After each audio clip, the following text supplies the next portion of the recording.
Hello, candle lovers. Thank you for tuning in to me today. My name is Greg, and this is all Aboot candles, and welcome to a fresh new episode of the weekly wax wrap up. This is when I go through all of the candles that I have finished burning recently, talk about how they smelled, how they performed, all of that good stuff. How is everybody out there? I have missed you tremendously. I have basically taken the whole summer off. I've had some vacation. I've done some traveling. It's been really, really good times. What have you guys been up to? What are you burning right now? Let me know in the comment section below. I will get into a bit more of a personal life update and where I've been and all of those shenanigans at the end of the video. Also, once we get through all of the candles, I'm going to do a little bit of a candle company news update. We're going to talk a bit about Goose Creek and Bath & Body Works, specifically the Nightmare Before Christmas. Very interesting situation happening there, and I'm really excited for all of those candles. From what I've seen regarding the scent notes, they all sound like candles I'm going to want to pick up, so we're going to get into that as well. When I was getting all of the candles ready for this video, I realized that it was just way too much, and so on this video I'm just going to focus on the Bath & Body Works and the Goose Creek candles that I've finished burning this summer so far. I've also finished up some stuff from Yankee, from Illume, from Homeworks, from Williams-Sonoma. I'm going to save all of those candles for future weekly wax wrap-ups and videos, just because those candles often require a little bit more context, explanation, really long scent notes and scent stories.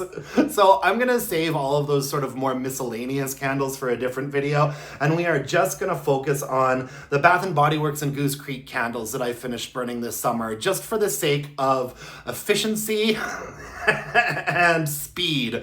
I am probably not going to dig into every single one of these candles in as much detail as I usually do, but this is probably going to end up being one of the longest weekly wax wrap-ups I've ever recorded, so let's just get right into it, my friends. Finished off Mahogany Cherry from Bath & Body Works. This came out as a bought for sale collection during semi-annual sale at Bath & Body Works in June. I like the packaging on this collection. I think they're very simplistic, very contemporary, really chic. I enjoyed the way all of these candles looked. The black lid is a really nice touch. When I first saw these candles, I thought that they were just completely black and white. Because I'm quite colorblind, and then someone pointed out to me that there's actually deep shades of red in here as well, which I honestly don't see at all. I was really, really, really hoping this candle would blow me away, and I did enjoy it, but it was a little bit of a letdown, in part probably because of my expectation that I was just gonna love it. I tend to love the mahogany fragrances from Bath & Body Works, mahogany vanilla, mahogany apple. I even like mahogany teakwood. This one, though, was a little bit of a letdown just because of that cherry note. The scent notes on here are bright cherry, rich mahogany, and fresh vetiver. And it does say bright cherry on there, and the bright cherry is that bright cherry note is kind of what disappointed me. I was hoping for a little bit of a richer, darker, and less sweet cherry note, but the cherry note in this is actually really quite bright and a little bit artificial. It's balanced out all right with that woodsy component, and it is a very similar sort of mahogany woodsy component as we get with some of the other mahogany blends from Bath & Body Works. I didn't really pick up on the vetiver in here. To me, vetiver has a very sort of green, almost funky kind of vibe to it. Really, all I picked up in this was the woodsiness and the cherry. If this fragrance were a color, I'd say that it was a dark, rich, cherry wood color. The texture of this fragrance is very smooth and a little bit woodsy. The temperature of this fragrance is quite warm, but not as warm as I would want for it to be. However, all of that being said, as far as a cherry candle from Bath & Body Works goes, I did like this candle more than I like a lot of the other cherry fragrances that we get. I like this more than Cherry Blossom Pound Cake. I like it a lot more than, like a Japanese cherry blossom or that Forever cherry blossom that we saw. Although I guess those wouldn't really fit into the same sort of fruity cherry category. I also like this more than the Sweetheart cherry fragrance that we've been getting quite a bit lately. So even though I wasn't like super blown away and impressed by it because of that cherry note, I still think that it kind of ends up being one of my preferred cherry fragrances from Bath & Body Works just because of that woodsy component in here, which I really do enjoy. Burned this candle all the way down to the bottom there. A little bit of discoloration happening right at the end. As with most of my candles, I have a tendency to let them burn way too long until they just kind of get a little bit muddy and extinguish themselves. But if you look on the side of the jar here, there wasn't really any soot or smut or discoloration or anything. It was a pretty nice clean burn from beginning to end. The strength and throw was okay. I'd say that in my more open space, it probably got up to like a 5. I could definitely walk into the area and pick up that it was there. I would have preferred a little bit more strength and throw. If this had gotten to a 6, that would have made me really happy. I did put this in the bedroom for a little while with kind of a similar result. Like I could definitely walk in there and smell it. Maybe a 5.5 in the bedroom and like a 4.5 or a 5 in my more open space. So not terrible, but not really good either. I'm not sure if I would repurchase it. It kind of depends on like what's on the floor at the time and like what my options are. There's a possibility I would repurchase this one, but I'm not dying to like run out and get one. And once I first smelled it, I knew that it wasn't something I needed to like back up immediately in case we never saw it again. So kind of a disappointment, but still for me, not a terrible fragrance. Mahogany Cherry from BBW. Also from semi-annual sale this summer, we got Honolulu Sun. I thought the packaging on this collection was really fun, really vibrant colors. I enjoyed this collection. We got some interesting stuff in it. I don't think I had ever really experienced Honolulu Sun as a fragrance before, so this was a first one for me. The scent notes on here are Fresh Island Coconut, Pacific Palm, and Driftwood. I think this was a nice fragrance, a nice sort of beachy, summery, kind of sunscreeny fragrance. Very similar to a lot of the fragrances in this sort of area that we're getting from Bath & Body Works. It's quite similar to something like Meet Me in Miami, which I talked about in my last weekly wax wrap-up quite a while ago.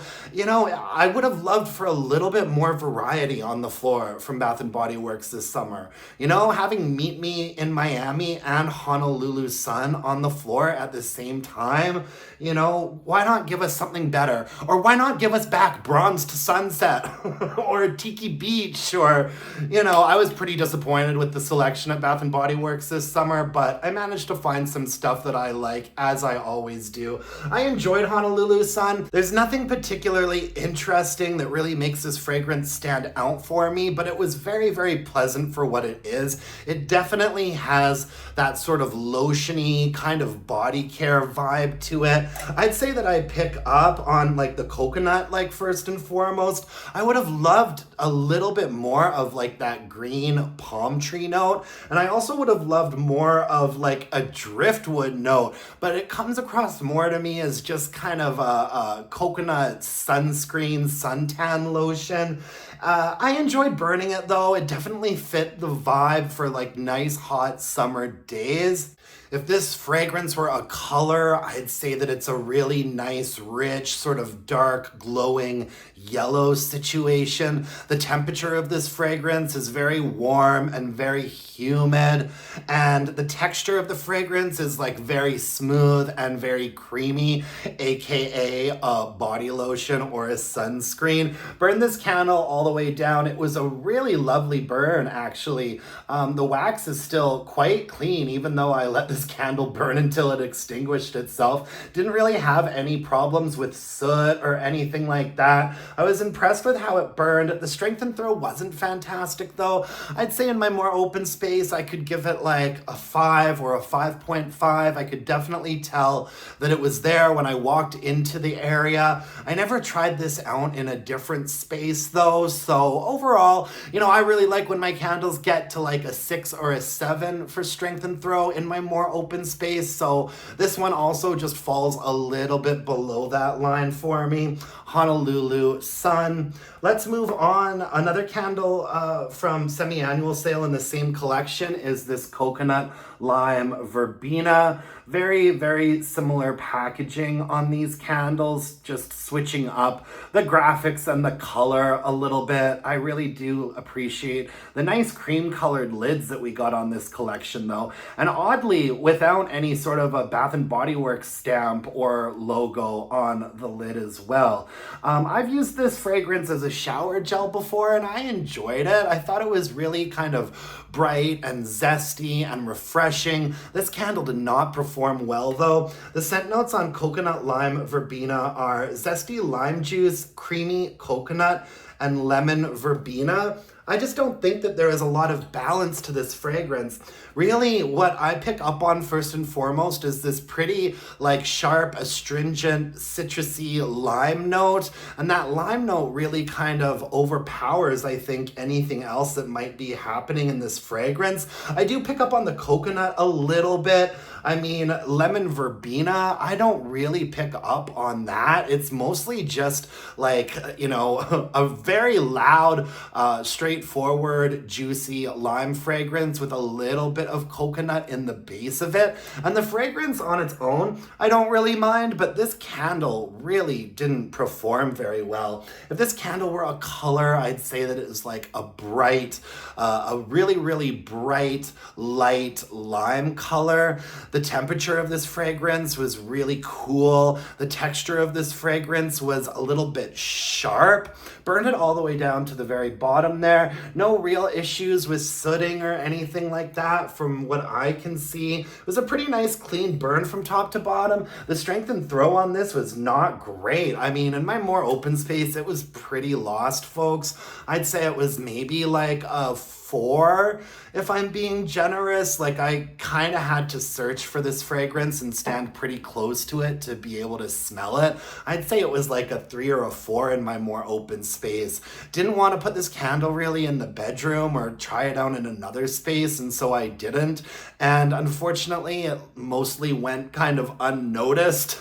And I started kind of burning it with other candles that were sort of similar, other kind of tropical fruity candles at the same time, and it was definitely overpowered if I was burning something else. So yeah, Coconut Lime Verbena, kind of a disappointment. Not something that would be a repurchase for me, I don't think. Not only is it not really my favorite type of a fragrance, I'm not big on fruits, specifically citrus fruits, but on top of that, I just thought really bad performance from that candle. Anyways, moving on, Oceanside Lavender from Bath & Body Works. This one definitely did a little bit better. I really liked the packaging on this summer collection. As you see, the text box in the front here, there's sort of like a sheerness component to the way that text box is. And so when you were burning this candle, the text box almost completely disappears, and it just looks like this beautiful sort of oceanside scene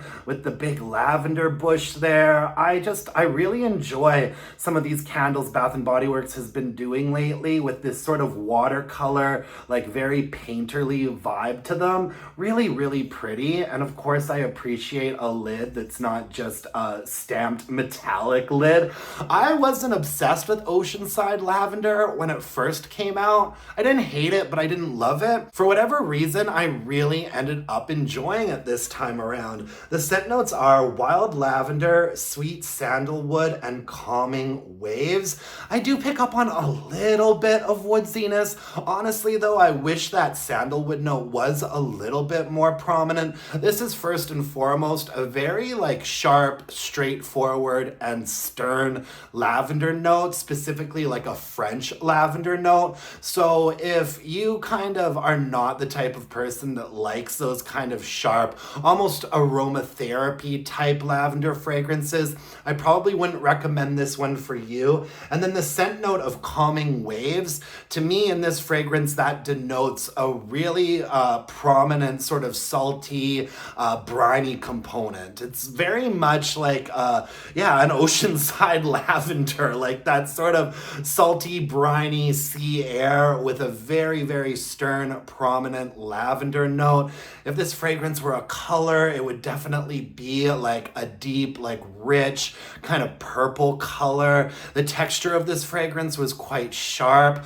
The temperature of this fragrance was, I'd say, like kind of cool almost. It's kind of like a cool, breezy Oceanside lavender, like an East Coast situation. I ended up really liking this fragrance, and like I said, I enjoyed it even more this year than I think I did last year, which I believe was the first year that it came out. Burned this one all the way down to the very bottom there. Really good, decent, nice, clean burn on this candle as well. Like, no complaints. It did really well. And I thought the strength and throw on this was pretty good. I think it was about the same as last year. I'm pretty sure last year I said it was about a 6 or a 6.5 in my more open space. I almost feel like this was a little bit stronger this year than it was last year. Like, I feel like I can pretty confidently say it was getting to like a 6.5 in my more open area, which is pretty good. It definitely had a presence to it, and you didn't have to search around for it. I thought this made as a really lovely fragrance for like early summertime, or like a transitional like spring into summer type of fragrance. So yeah, Oceanside Lavender. I really like that one. During semi-annual sale, I finally got around to purchasing some of these single wicks that I've had my eyes on for a long time. My two favorite out of this single wick collection were the Luxe Cotton and the Fresh Rainfall and Linen. This Luxe Cotton candle, I really, really liked this fragrance. You know what it reminds me a little bit of? I've actually got puppy snuggles from Goose Creek under my candle lamp right now. This reminds me quite a bit of Puppy Snuggles from Goose Creek. The scent notes on Luxe Cotton are luxury cotton, English lavender, and cozy amber. And this is a very, very bright, very fresh, sort of linen-y, laundry, like clean vibe sort of situation. There's something that's really kind of smooth about it that I like, though. Even though it's a fairly like bright, it's a very, very bright fragrance, there's also a smoothness to the sweetness in here that I really, really enjoyed. Sometimes when I'm smelling this and when it was burning, I thought that I was picking up on a little bit of mint, but I don't. I think that might just be in my head. There is something, there's almost something that comes across as, you know, not like a candied mint or anything like that, but like an actual really kind of fresh mint sprig. I think it's got a very cool temperature to it. And so the coolness of that temperature kind of denotes almost like a mint leaf or a leafy eucalyptus situation, even though I don't think that's actually in this. It's a little bit of a confusing fragrance for me to really describe. I can't say I'm picking up that much on English lavender, and I get a little bit of amber, but it doesn't come across to me as a cozy amber at all. It's more like a really, really bright, like almost white amber situation. Yeah, but predominantly it's this really bright and kind of smooth, like linen situation that's actually quite sweet. It's a little bit sweeter than you would usually expect from like a laundry candle, like a laundry day or a sun-drenched linen or something like that. There is something about it that smells very like bright and luxurious though, so I think it's appropriately named. I really, really like this fragrance. Unfortunately, though, the candle didn't perform great. I mean, you can't have really high expectations for a single wick from Bath and Body Works, although I usually do find that in a smaller space, in a hurricane, they do okay. I usually only ever burn single wicks in the office or in the small bathroom when I have guests over. I mean, it was a really nice, clean burn. It didn't tunnel, you know, I didn't have to burn it for like 3 or 4 hours just to get a wax pool. It would pool out in about an hour. So it was a pretty nice and easy single wick to burn. Strength and throw though was not good. I never even attempted this in my more open space. I'd say that in a smaller space, in a hurricane, it was probably getting up to like a 4, meaning that I couldn't really walk in there.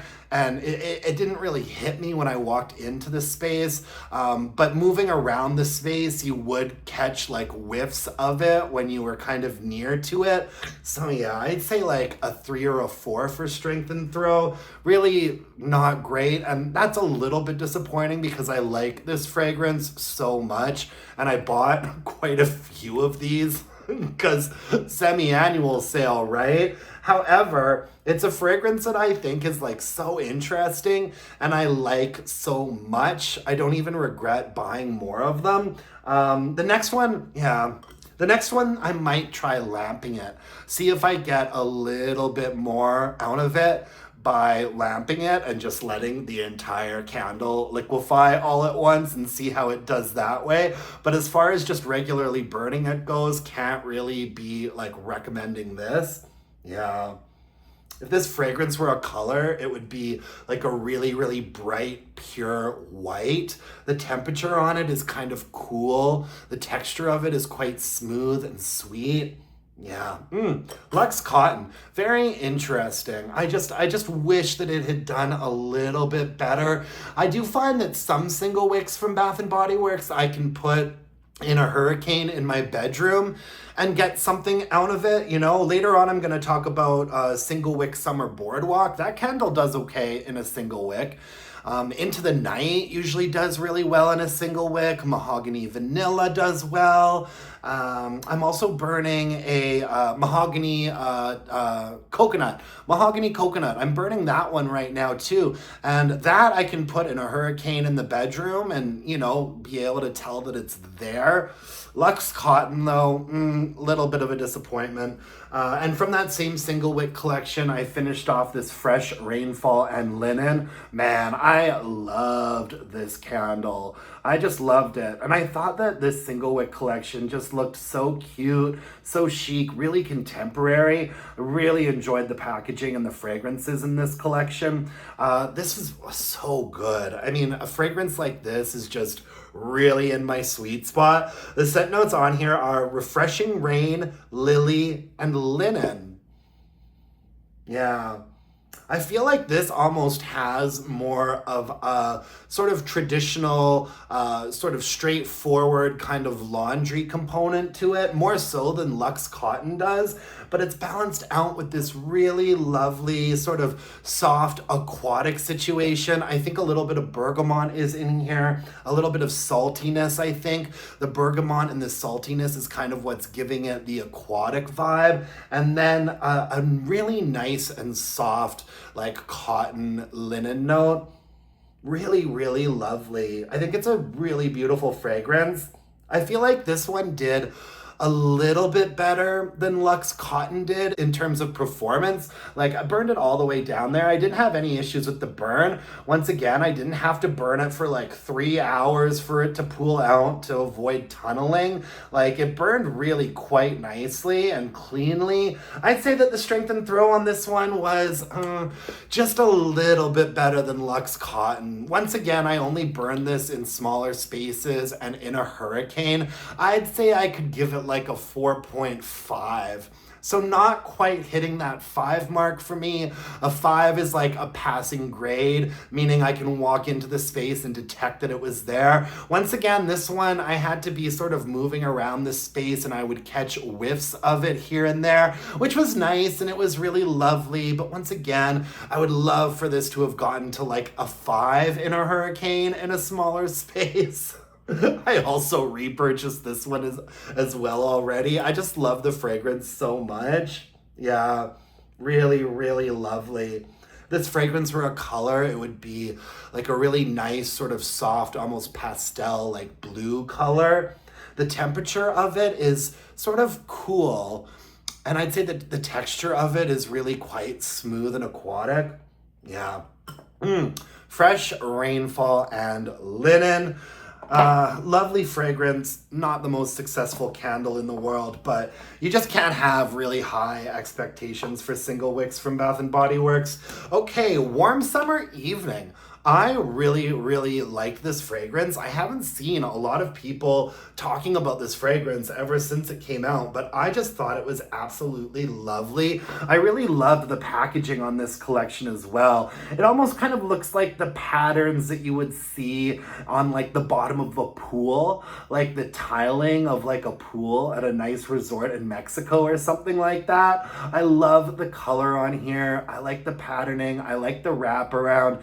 This candle looked really, really pretty when it was burning. We've got a cream sort of off-white color lid with the Bath & Body Works stamp on it here. I have loved this fragrance, but once again, not really the most successful candle in terms of strength and throw, which is so disappointing. If I were to repurchase this, I would probably just try melting it to see if I could get more out of it that way. The scent notes on here say warm florals, calming amber, and velvety sandalwood. Yeah, this was really, really lovely. I'd say that the sandalwood note is what comes across most predominantly to me. It's a really lovely, sort of smooth, almost creamy sandalwood situation. You definitely pick up on that amber as well. I'd say it's like a medium amber situation. It's not like a super dark amber, but it's not really bright either. It's definitely somewhere in the middle. And then sort of a vague floral comes across to me like a blue floral, you know, a little bit, a softer floral, a little bit aquatic, but also a little bit powdery. This is just a lovely, lovely fragrance. If this fragrance were a color, I feel like it would be sort of a warm, like woodsy, dusty pink color. The temperature of this fragrance is really quite warm, and the texture of it is super, super smooth, but also woodsy. I love this fragrance. It's such a bummer that this candle performed so badly. It had the thin core wicks on it. You really had to watch your burn times because it would really get going. I don't think I could let this candle burn for longer than 2 hours, honestly. But you know, as long as you watch it and you trim your wicks, it was a really nice, good, clean burn. No discoloration at the end there. Although I didn't let this candle just go out all the way until it extinguished itself like I often do. But yeah, pretty good, nice, clean burn. Unfortunately, the strength and throw was not great. I'd say that in my more open space, it was like, if I'm being generous, I'd probably give it a 4. You know, I definitely had to be fairly near it, I think, to be able to pick up on it. And so I did put it in the bedroom. In the bedroom, it definitely got up to a 5. I'd say, yeah, I could walk in there and I could smell it and I could detect it, but it was just missing the mark a little bit for me in strength and throw. It wasn't really enough for me to be able to pick up on the nuances of the fragrance when it was burning, you know, like the way that I can smell it on cold when it's really close to my nose. You really pick up on that sandalwood note, which is just so lovely. And the fragrance was a lot vaguer when it was burning just because it wasn't strong enough, right? And so a lot of that fragrance was really lost in the burn, unfortunately. Like in the bedroom, it was okay. I could definitely pick up more on it in the bedroom, and so it spent most of its time in there. But in the more open space, definitely not enough for me, kind of disappointing. That being said, maybe I would pick it up again if it came out next summer and just put it under a candle lamp and see if I can get more fragrance out of it that way, because I did really, really, really like this fragrance a lot. Warm Summer Evening. And I believe that this was a brand new fragrance from Bath & Body Works this year too. All right, we've got Sea Salt Coast here from that same collection, sort of the bottom tile of a pool at a Mexican resort. Is how I've been describing the sort of patterns on this collection of candles. Really, really nice. I love Sea Salt Coast. It came out for the first time last year, and it was called Sea Salt Caribbean. Yeah, Sea Salt Caribbean. And so I fell in love with Sea Salt Caribbean last year, and I really enjoyed it this year. I really feel like I picked up on a little bit more lime in Sea Salt Caribbean than I do in Sea Salt Coast.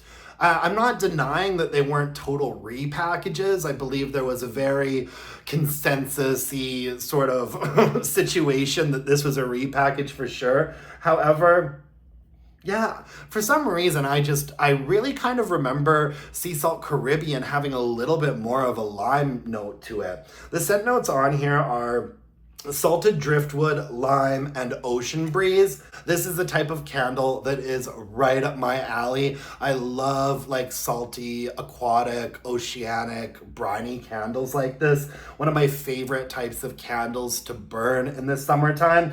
However, Bath & Body Works this summer, once again with the redundancy, because we also got like fresh water and sea salt and sails. So yeah, like on the floor at the same time, we had freshwater and sea salt and sails, and Sea Salt Coast, which, however, they're not giving us Berry Waffle Cone, they're not giving us Tiki Beach, but they're giving us three like very, very similar like salty aquatic ocean candles.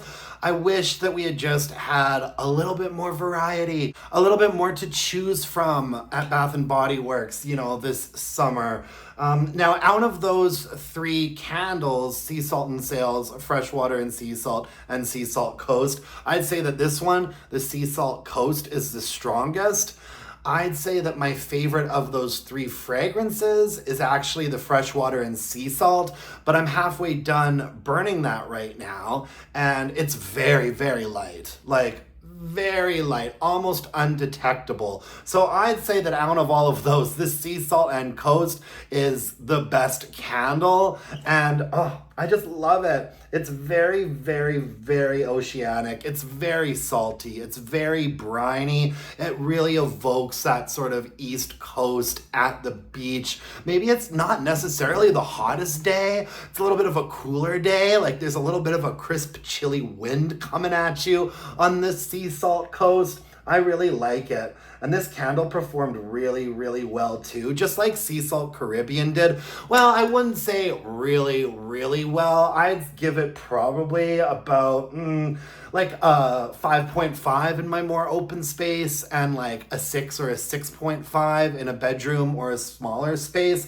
But it mostly stayed in my more open space because it was definitely detectable. It was a really nice burn, really good clean burn, no markings or soot or anything there. Very little discoloration in the wax at the end of the candle. So overall, I was happy with it. I feel like it burned and performed very much similarly as Sea Salt Caribbean did last year. However, I swear, the type of lime that they used or the amount of lime that they used changed just a little bit. I mean, it feels like they might have tweaked it just a little bit to me from last year to this year. If this candle were a color, it'd be like a really nice, like deep, rich blue. It makes me think of like the waves, like blue ocean waves, but with little like white caps happening on it. The temperature of this fragrance is kind of cool and crisp.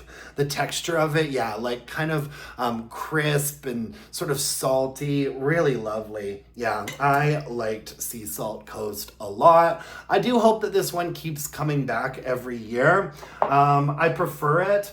I prefer it over Sea Salt and Sails, and I prefer it over Freshwater and Sea Salt too, just because although I don't necessarily think it's the superior fragrance out of those three, it is definitely the best performing candle in my opinion. Okay, anybody remember when Star Wars happened at Bath & Body Works? I finished off Force Flow. I didn't like Forest Flow nearly as much as I liked Bounty Hunter. That Bounty Hunter candle did pretty well. Forest Flow, I actually think, is probably the nicer fragrance. But this candle just gave me nothing. I don't know anything about Star Wars, so I can't really speak to how this fragrance and the appearance of this candle does in terms of being a Star Wars candle. I thought this lid was really fun though. It really looks like, the credits of a movie. Like it's the Star Wars Mandalorian Grogu label. I did think that these candles looked really pretty when they were burning. That sort of skyline and the horizon, it really lit up when it was burning and looked very, very pretty. But I don't know who these people are. I assume this is some sort of a spaceship flying around there. I thought this was a bit of a nicer fragrance than Bounty Hunter, but this candle was so weak. The scent notes are galactic green apple, salted lavender, and cosmic sage. And I'd say that the apple note is first and foremost here. Definitely both of these Star Wars fragrances were men's fragrances. It's a very, very cologne-y masculine fragrance, or a mandel, as I tend to call fragrances like this. And yeah, I'd say that the apple is the most prominent scent note in here. It is a softer, more tart kind of green apple. But then, the lavender and the sage notes in here kind of just turn it into a very kind of generic cologne situation. I don't hate it. There's a little bit of that floral, a little bit of that herbaceousness, but there's some nuances to the fragrance that are actually quite nice when you're smelling it up close on cold. But a lot of that got lost in translation for me when I was burning this candle because it was just so weak. It had those thin core wicks on it. And I mean, they really went for it. Like those wicks were burning fast and furious. You can see there's still, quite a bit of wick left here at the end of my last burn. And so it was a clean burn, but I really, really had to manage the flames and the wicks. I don't think I could let this burn longer than honestly, this one maybe an hour and a half, 2 hours max, and those flames would just be roaring. And so in order to get such a clean burn off of it, I really had to limit my burn times and trim those wicks down to nearly nothing before each burn. I'd say that the strength and throw on this was once again, lots of light candles that I've got here. I'd say this one is clocking in at, if I'm being generous, once again, a 4, probably in my more open space. So I did put this in the bedroom for a while, and in the bedroom, I could smell it more. And this is the type of fragrance that I'm pretty happy with in the bedroom. I would say it just got to a 5. I could walk in there and I could definitely just tell that it was there, but there wasn't enough oomph in it for me to be able to pick up on the nuances of the fragrance when it was burning. It really just smelled like kind of a tart sort of apple forward cologne when it was burning. You really couldn't pick up on it the same way that you can when you're just smelling it on cold really close to your nose. It was really kind of lost when it was burning, unfortunately. And to give it a 5 in my bedroom, that's almost maybe being just a little bit generous. I'd say honestly it was a 3.5 in my more open space, and maybe a 4.5 in the bedroom. Just not enough for me. I don't think I'll care if we ever see these Star Wars fragrances again. I really doubt that we will, because it was obviously a cross promotion. I'm assuming that in June this big Star Wars movie or a big Star Wars TV show came out. I really don't follow movies that closely. Maybe it was a new TV show. I don't know. But obviously there was a lot of cross promotion happening there with Disney and with Star Wars. And so I'd be very surprised if we ever saw these fragrances again. And if we did, I wouldn't be repurchasing them. The temperature on this fragrance is very warm. I'd say if this fragrance were a color, it would be like a sort of dark green situation. Yeah, very warm temperature. The texture was smooth. The texture was smooth, but kind of had that sort of sharp kind of cologne vibe to it as well. Not terrible, but not great. Forest flow. May the forest be with you, right? Okay. Warm ocean breeze. This is one of my favorite summer candles from Bath and Body Works. I was really unimpressed with this packaging when I saw it in the store. I didn't love it at all. But when this candle was burning, I actually thought it looked really, really lovely. So I came around on the packaging quite substantially. When the candle was burning, it just had a really nice glow to it. And there is sort of like a textured outline to a lot of the illustrations on here, which gave it a really nice depth visually. And so yeah, I didn't think much to look at, in the store under fluorescent lights, but when this candle was burning, it looked lovely. And I love having a green lid on here to match it as well. I really like warm ocean breeze. The scent notes on here are ocean sandalwood, warm sage, eucalyptus zest, and coconut. This is not your typical like coconut Bath and Body Works candle though, by any means. Like, the coconut is almost an afterthought in this fragrance. There is a little bit of like a sweet, creamy smoothness in there, but I feel like a lot of people would smell this fragrance and not even really pick up on the coconut at all. What is most prominent to me is the sage and the sandalwood, and it is a little bit of a funky situation. The eucalyptus in here is not like a super like minty, mentholated situation. It's much more of like a green, kind of slightly funky eucalyptus leaf situation, and the sage really gives it a nice herbaceousness. The eucalyptus gives it a little bit of like a punch, almost a little bit of a tartness, and the sandalwood is just lovely. I love this fragrance. So pretty. If this fragrance were a color, it would be like a really rich, deep green. The temperature of this fragrance is very warm, and the texture of it is almost like a little bit, it's not, there's definitely a smoothness to this, but also a sharpness as well. It's a little bit sharp on top and then like smooth afterwards. Yeah, I just love warm ocean breeze. This version did pretty well. I felt like it was maybe a little bit lighter than past versions. Now, I did notice at about a third of the way down, it started to get a little bit murky and a little bit swirly, and you can still see some of that at the very end here. Nothing terrible though. I never really noticed it like sooting or puffing or giving me any big troubles like that, but definitely a little bit of swirliness and discoloration ended up happening in the wax pool there. I feel like some years this gets up to like a 6.5 and maybe almost a 7 for strength and throw in my more open space. I don't think it quite hit that this year. I think this year it maxed down at about a 6 for me. Yeah, I think a 6 is probably the most generous I can be with it. Yeah.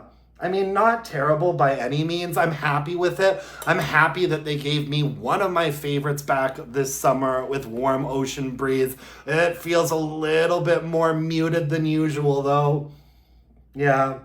Oh, I just love this one. I wish I had picked up a couple more actually. I'd love to have 1 or 2 more of these to burn this summer, and I think I'm fresh out. I'm also working on, I think it's my last fresh bamboo right now. I'm like savoring it. I'm treating it like chocolate. I'm only burning it like once or twice a week here and there. It's a fresh bamboo from like 2 years ago. Oh, it's so strong. Bath and Body Works. No Tiki Beach. No Bronzed Sunset. No berry waffle cone. No fresh bamboo. Shout out to my girl, Lisa Smith. Lisa Smith and I are gonna go and we are going to protest in front of Bath and Body Works corporate next summer if fresh bamboo doesn't come back.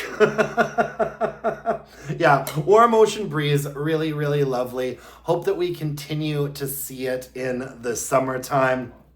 Let's move on. Okay, Life's a Fairy Tale. I burned this a long time ago. I haven't recorded a video for probably almost a month and a half. I burned this like near the end of spring. Yeah, I burned it in June because during semi-annual sale up here in Canada, they must not have been able to move any of these fancy lid Life's a Fairy Tale candles because during semi-annual sale, these went down to $11. And so when they went down to $11, I bought 2 more of them and I started burning this one. And the 2 extras that I purchased are going to be presents. I have a couple of friends that are like grown-up Disney heads, and so they're going to be getting these the next time they invite me over for dinner or something like that. Anyways, yeah, so Life's a Fairy Tale from the Disney Princess 2.0 collection this year. I thought the wraparound was really cute. I like all of this iconography from the Disney princesses on here. You know, we've got Belle's rose, we've got the castle, we've got Cinderella's slipper. I think it's probably like Tiana's crown. We've got a magic carpet. We've got a little seashell to shout out the Little Mermaid there. I thought it was a really, really cute wraparound for this Disney princess candle to sort of incorporate something from all of the Disney princesses together. Really, really pretty, and I thought this lid was just lovely. A little bit different than the glass lids that we usually get from Bath & Body Works because it's sort of clear here. It's got this beautiful golden bow and then like this clear, almost kind of marbled glass situation. Really, really pretty candle. Unfortunately, not really a fragrance for me and not a very good performing candle either. The scent notes are charming berries, floral, fairy tale, and kingdom woods. A very, very, very sweet but typical fruity floral from Bath & Body Works. It's a little bit too saccharine for me. It's very highly pitched, and that sugariness in there, it almost comes across kind of like a cotton candy situation because there is something very kind of sweet and granular about the texture of it. Yeah, I mean, I wish there had been a little bit less berry and a little bit more floral, but I mean, as far as a sort of generic Bath & Body Works fruity floral goes, I mean, Kingdom Woods is listed on here. Absolutely not. I feel like Bath & Body Works has been listing woodsy notes on a lot of fragrances lately where there actually are not any woodsy notes. I mean, Kingdom Woods, who even really knows what that's supposed to mean? But I'm not picking up on a woodsiness at all. And in fact, I think that if you had kept that sort of like, the sort of sugary, sparkling berry component in here, fine. But then actually balance it out with like a smooth, like pink floral. Maybe balance it out with a little pink lilac and vanilla type of situation, and then actually put some sort of rich like woodsiness in the base of it. That would have been a really great fragrance. I actually liked the first version of Life's a Fairy Tale more than this one. The first Life's a Fairy Tale candle was like a peachy woodsy situation, like almost like a warm, almost kind of like a dark woodsy peachy situation, and I actually really, really liked that one. And this one is just kind of like in the opposite direction, just pink berries and cotton candy. Yeah. This fragrance were a color, it would be like a really, really bright, like almost like fluorescent pink situation. The temperature of this fragrance is kind of cool. The texture of it is really kind of like granular and a little too sweet. Yeah, very granular. Yeah, I would have really liked for this to have been smoothed down a little bit more, but whatever, who cares? It is what it is. Not going to be burning this one again. The other couple that I got are definitely going to be presents. It burned pretty nicely in terms of cleanliness. It did get a little bit murky and swirly, but not up until like the last 2 burns there. You can see there's still a little bit of darkness in that wax. That didn't really happen, I don't think, until like the very last or the second to last fast burn. I really could barely smell this candle. I really think it got very lost in my more open space.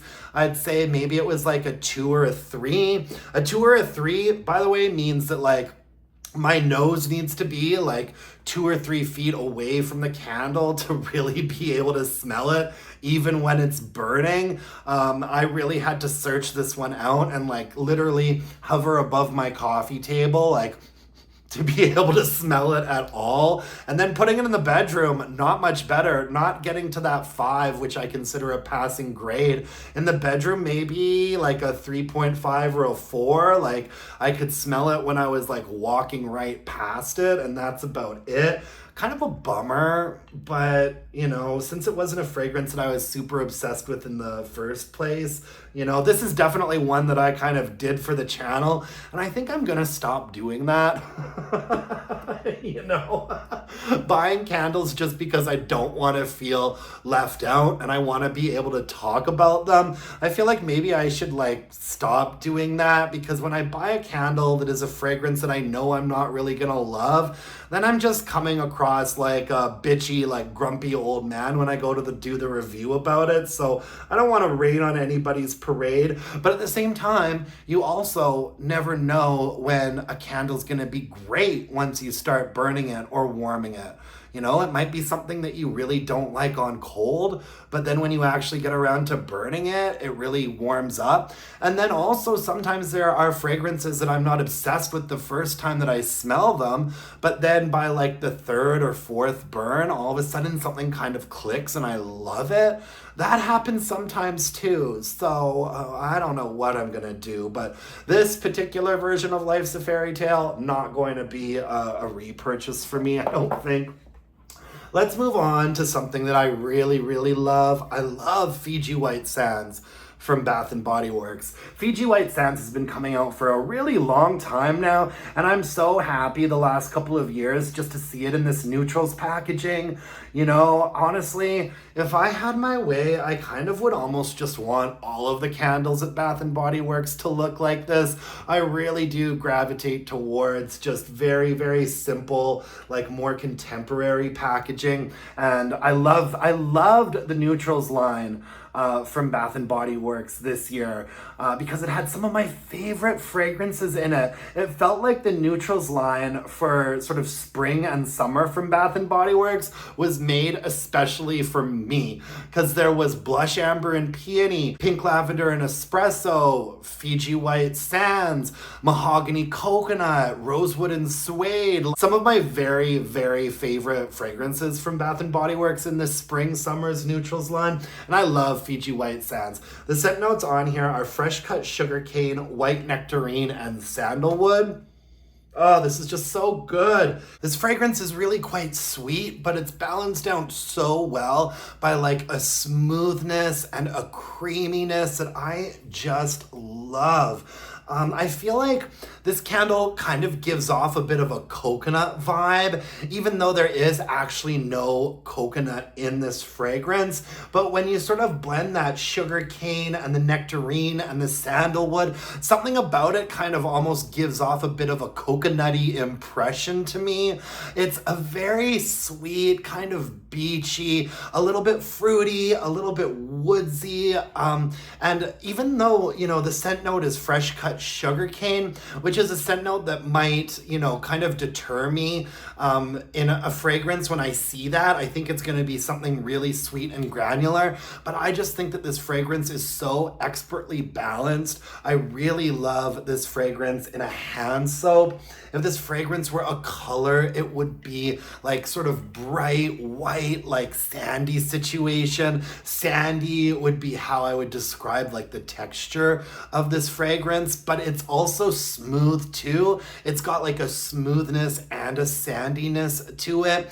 And the temperature of this fragrance is kind of warm, but also that sweetness gives it a little bit of a cooling effect as well. I love Fiji White Sands. I think this might be one of my favorite, like kind of more straightforward, like tropical fragrances from Bath & Body Works. If we're thinking of like a sweeter, kind of beachier tropical fragrance from BBW, I love Fiji White Sands and I love Tiki Beach.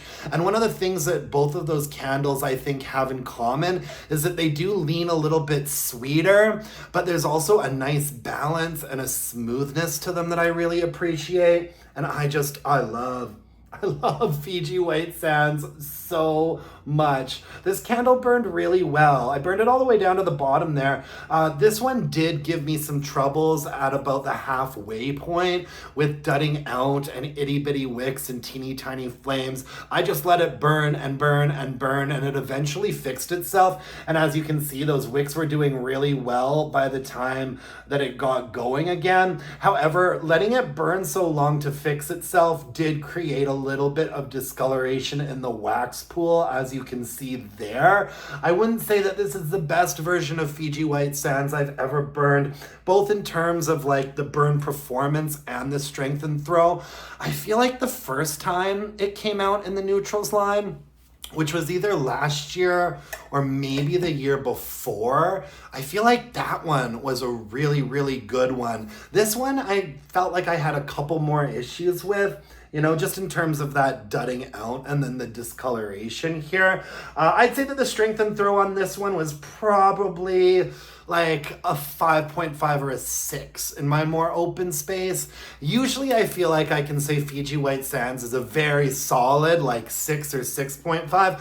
Back in the day, this would be like a 7 in my more open space. It's definitely gotten a little bit weaker and weaker and weaker over the years, to the point where I do feel like this might have been the weakest version I've burned yet. However, a 5.5 or a 6 in my more open space, I'm still happy with.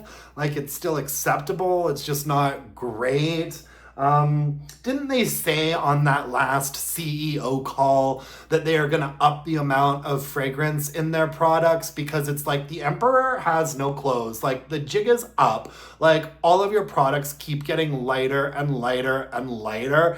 And I think that in the last like shareholders like quarterly Bath and Body Works call, one of the things that they said was that they were going to up the fragrance load in their products, but they never really did mention like what products or when that would be happening. So here we are, waiting. However, I still really loved burning Fiji White Sands, and it didn't do terribly. It did all right. So overall, I was happy with it. This will definitely be a repurchase for me. One of my very, very favorite summer candles from Bath and Body Works for sure. Now, this is a little bit of an older situation. So this one came out in 2023, back when they used to give us these really pretty, vibrant, like stunning tropical candles. This is Watermelon and Wild Mint. And I love the packaging on this candle. I love just having that leaf and like really small text at the bottom. But there's also something really kind of glossy and like sheer and lovely about the white glass that they used on this collection that I really appreciated. Just looked really gorgeous when it was burning, and I really liked Watermelon and Wild Mint. I really, really liked this fragrance. And look at the cool like basket weave lid on here. Just really, really gorgeous. So yeah, this candle's from 3 years ago. This is probably my favorite watermelon candle from Bath and Body Works, and we haven't had it back since, which is upsetting to me. We've been getting like fresh watermelon and pink watermelon. We've been getting watermelon fragrances that are just so like sweet and artificial, like Jolly Rancher smelling, but this Watermelon and Wild Mint is just lovely. I can easily say my favorite watermelon fragrance from Bath and Body Works. The scent notes are wild watermelon, spearmint leaves, and crisp cucumber. This is just lovely. Like you do pick up on that watermelon, but it's not like such a super sweet kind of artificial watermelon note. It really, really smells like a juicy, like authentic watermelon, right? Watermelon doesn't have a lot of fragrance to it, but this has like that sort of kind of watery, sort of stone fruity situation that I just love. And it's balanced out so nicely with that mint. You know what I love? I love a watermelon and mint mojito. Love a watermelon and mint mojito. Maybe that's part of the reason why I loved this fragrance so much. If you want to make a watermelon and mint mojito, you want to get like a tall sort of Collins glass. Put a couple of chunks of watermelon in there. Put some mint sprigs in there. A little bit of simple syrup. 2 ounces of like a white rum. You don't want to use a dark rum because that will overpower the watermelon and the mint. You want to use 2 ounces of white rum, simple syrup, mint leaves, watermelon chunks, and you want to use a muddler to like muddle it up really good, and then fill the glass with ice and soda water and give it a stir, and you've got summer, a refreshing, cool summer in a glass, baby. Watermelon and mint mojito, you're welcome. Anyways, yeah, just a really, really lovely, nuanced fragrance. The mintiness gives it a little bit of like a cool sort of crispness. The watermelon gives it a little bit of a sweetness and kind of that, you know, like that juicy, kind of fleshy, watery, kind of stone fruity vibe. I know that watermelon isn't a stone fruit, but sort of the texture, like the consistency of like a crushed up, mushed up, watery stone fruit. I love this one. Why can't we get this fragrance back? It was so good. Now this candle, you know, I love the fragrance. The performance was good, but this burned fast and furious. And I wonder why, because it did not have like those thin core wicks on it. It had kind of like medium, like not like the thick, ropey, like tree stubby wicks, but kind of like medium thick, slightly kind of ropey looking wicks on it. Definitely not like the typical wicks that you see in candles from Bath & Body Works for sure. And man, this candle burned fast and furious. Really had to limit the burn times on it. God, that's so nice. God, I wish we would get this back. It's so good. But yeah, you really had to limit the burn times like an hour and a half, 2 hours, because next thing you knew, it would just be flaming really hot. I managed to do a pretty good job. As you can see, there never got any soot on the jar. Like the jar is quite clean, but that wax did get quite discolored. I mean, this candle was just ripping it up. Really had to be kind of careful with this one and trim those wicks for sure. But the good news about that is that the strength and throw on this candle was really pretty fantastic. I'd say in my more open space, it was almost getting up to a 7 for strength and throw. Like this candle had quite a presence to it. I never even put it in a smaller space because in my more open area, it was really good. I'd say like, yeah, 6.5 or a 7, somewhere around there. And it smelled so authentic and just so lovely and watery and refreshing. Like really, really a refreshing smelling candle. I burned it on a couple really, really hot summer days and was just like, oh, it just really hits the spot. Yeah, so good. Bath & Body Works, I beg of you, please. Watermelon and wild mint, bring it back for us. So good, and such a strong candle too. And especially what I'm really impressed by is that the watermelon, you know, considering they make it smell really authentic in this candle, I was just complaining about, you know, the watermelon candles we're getting recently are just so pink and so sweet and sugary and artificial. Somehow this one actually smells like a real fresh, authentic watermelon right in front of you. And they managed to make that fragrance project. You know, when this was burning, you absolutely pick up on the watermelon and the mint and the cucumber. Just lovely. this fragrance were a color, it really comes across as like a red and a green, you know? You definitely pick up that watermelon, which makes you think red and green, and then the mintiness, like the sort of green, minty refreshingness of it. The temperature of this is actually kind of warm.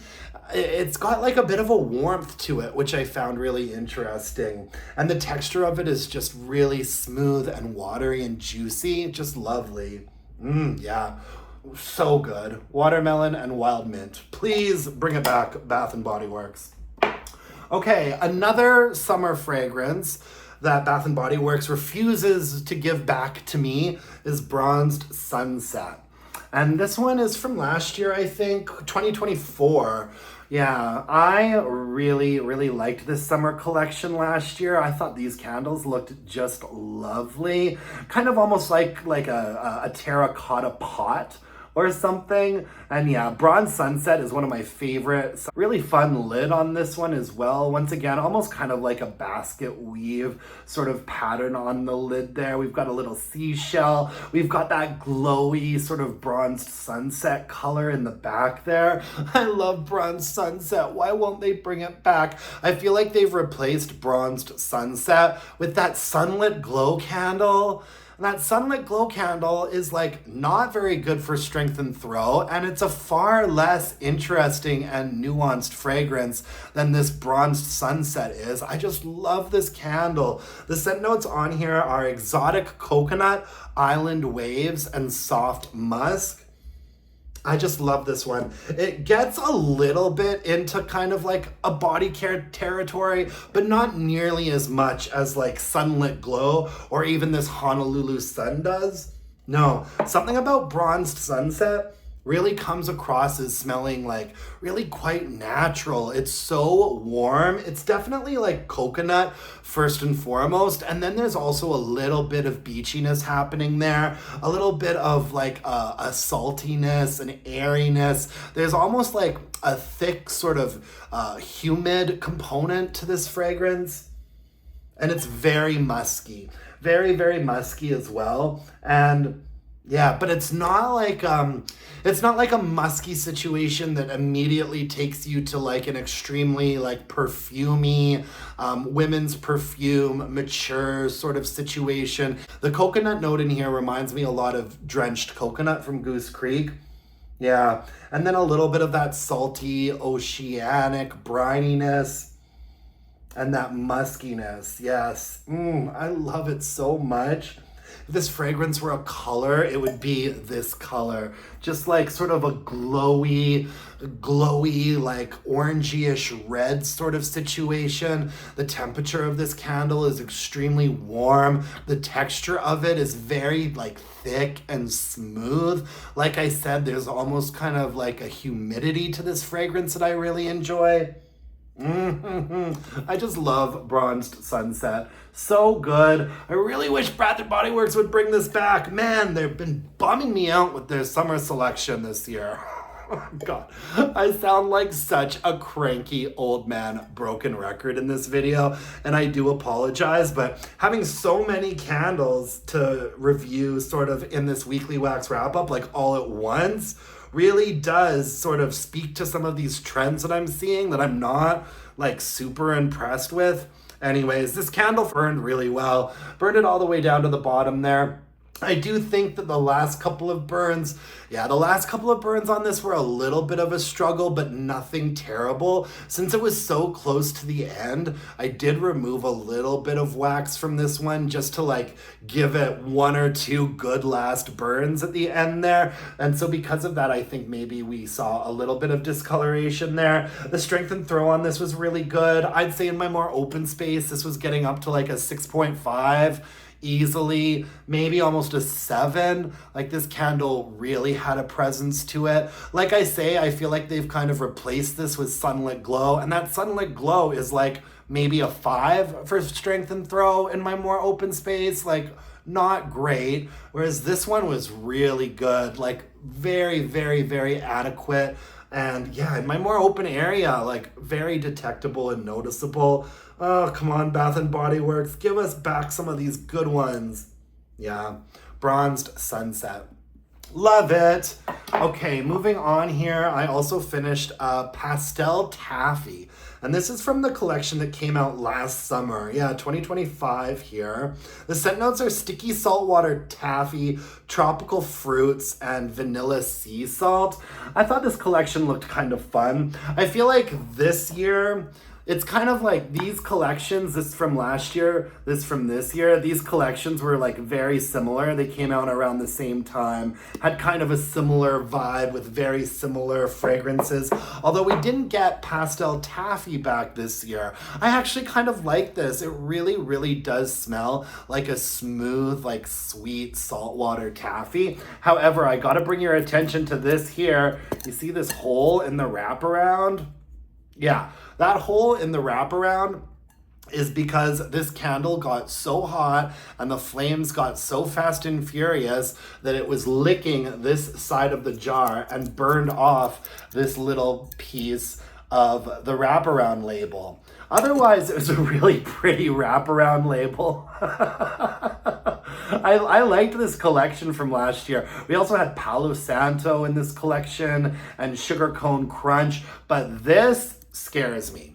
Now, I did burn this candle last year, and I actually went back and I watched my review of this candle last year, and I had the same note. This has thin core wicks on it, so you had to be really, really careful with limiting your burn times on it. However, I never burn my candles, my 3 wicks from Goose Creek and Bath & Body Works. I never burn them for longer than 3 hours. Like, I'm sure that this wasn't burning longer than 3 hours when it burned off this part of the wraparound here. I mean, honestly, that's really kind of scary. I guess I just still let it burn a little bit longer than I should have. Like I said, thin core wicks, you really have to watch your burn times, really limit them, really trim those wicks. This candle, yeah, I had the same notes. I watched my review from last year and I was saying the same thing. The flames start going mad. However, it was a good fragrance, and the candle had some good strength and throw to it. There's a smoothness to this that I like. I also enjoy that it's not overly fruity, and there's a little bit of a vagueness to the fruit note in here. It could probably be like maybe a little bit of banana with a little bit of like a citrus in there as well. And there's also like a smooth sort of candied sweetness to this that I like. If this candle were a color, it would probably be like one of those like pastel yellow or green saltwater taffies. The texture of it is very smooth. The temperature is kind of cool.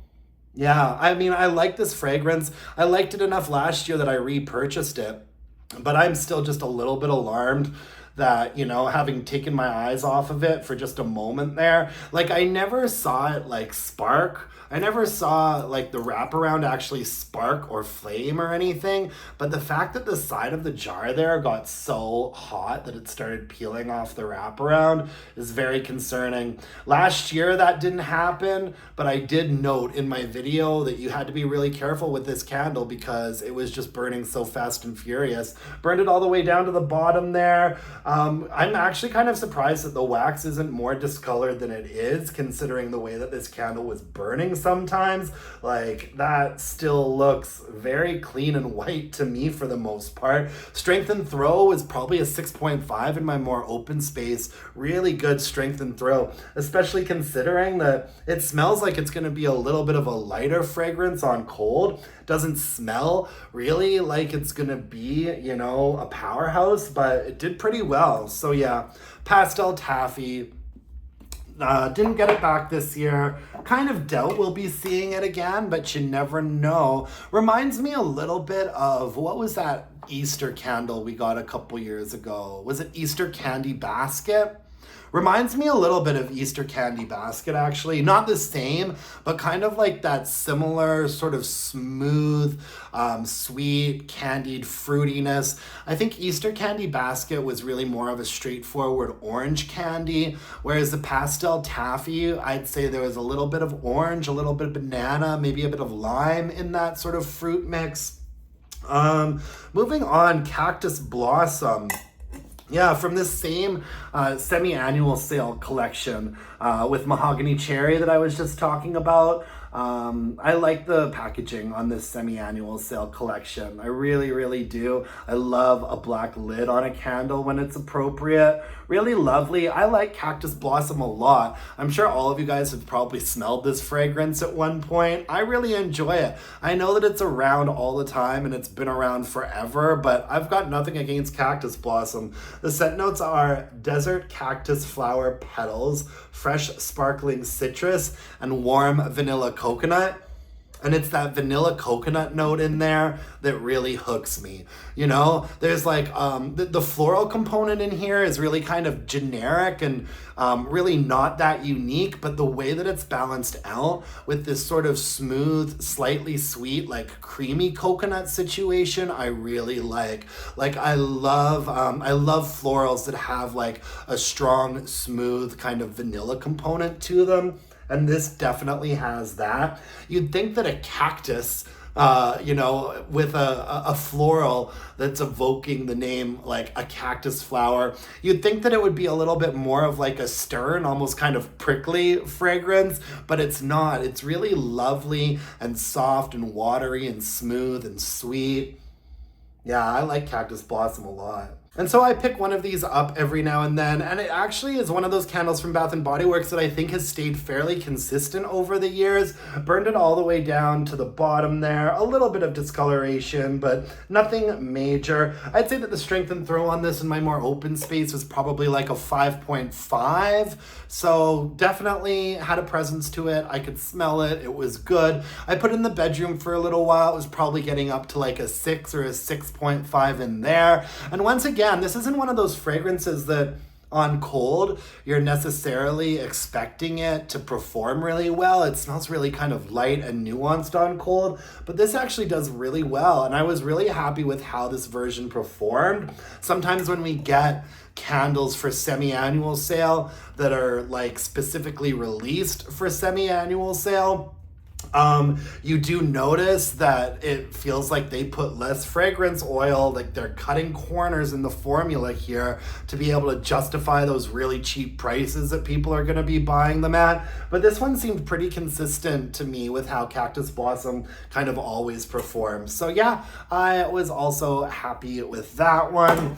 I got a couple more single wicks here that I finished up. This one was Coconut Pina Colada. And this is the single wick Coconut Pina Colada from, where do they put? Oh, 2025. So it came out last year. I like the basket weave pattern on here, and I really love those flamingos. I love a pink flamingo. Oh my God, my friend Mel, she just moved into a new place a couple years ago, and she decorated her small guest half bathroom. She decorated it with bright pink flamingo wallpaper everywhere. Shout out to Mel. She watches me sometimes and I always hook her up with candles. And I am obsessed with her bathroom. I'm just like, girl, I love someone who is not afraid to do exactly what they want to do to a space. And her flamingo bathroom just gives me life. Anyways, Coconut Pina Colada. Cute packaging on here. I don't really love this fragrance. I got this single wick during a semi-annual sale last year when it went down to like less than $5, which is why I picked it up. The scent notes are coconut milk, blended pineapple, splash of rum. I don't know why Bath & Body Works keeps giving us this fragrance. Once again, with the redundancy, like we saw this again this year. It's so similar to Sunny Coconut, which they now always have out on the floor in the White Barn collection. It's very similar to something else that they put out all the time that I can't remember the name of. I don't know what the point of this fragrance is. I don't particularly love it. I think that there's too much pineapple in here. It's a very sharp, top-heavy, kind of acidic, juicy pineapple note. It almost like makes me lose the coconut a little bit. There's nothing in here that really smells like rum to me. It's just a very pineapple forward, coconut candle, really unremarkable fragrance, but I picked it up anyways. I do pick up candles sometimes just to like burn for ambience or to maybe complement something else that I might be burning around the same time. And so I was burning this like away on a little side table in my main living space while I was burning other things that were kind of similar, sort of more tropical, fruity, coconut type fragrances earlier this summer. So I didn't really buy this or burn it expecting it to have much strength to throw. And so I can't really tell you how it would have done on its own because I never really like properly burned this candle on its own. Usually with single wicks, you know, smaller space, hurricane. I never did that with this one because I really just kind of wanted to look at how pretty it was when it was burning. And I can't say honestly that I really ever picked up on smelling this candle when it was burning at all because it just stayed in my more open space. I don't think it would have been very good. I really don't. Even in a smaller space in a hurricane, I don't think that it was very good. I did hover my nose over it a little bit at some point. I guess I could say like maybe this was gonna be at about like a 3 or a 4 for strength and throw. Whatever, who cares? Oh yeah, Summer Boardwalk. This is the single wick Summer Boardwalk that came out this year. Really cute packaging. I'm also burning an Oceanside Lavender from this single wick collection right now as well. Just kind of some fun, sort of beachy imagery on Summer Boardwalk here. Thank goodness they did give it to us in a 3-wick for a semi-annual sale and not just a single wick like last year. Like, how can you not be putting out Summer Boardwalk and Berry Waffle Cone Bath & Body Works? I did pick up one of the 3-wick Summer Boardwalks at SAS. I'm waiting to burn that though. For me, this fragrance works really well as like a transitional like summer into fall fragrance because it's kind of got that warm kind of summery vibe to it, but that apple component kind of also makes it appropriate for early fall. So I usually burn this candle more in like the late summer, but I was really craving it this summer. Maybe because last summer I don't think I got around to burning one because it only came out in single wick.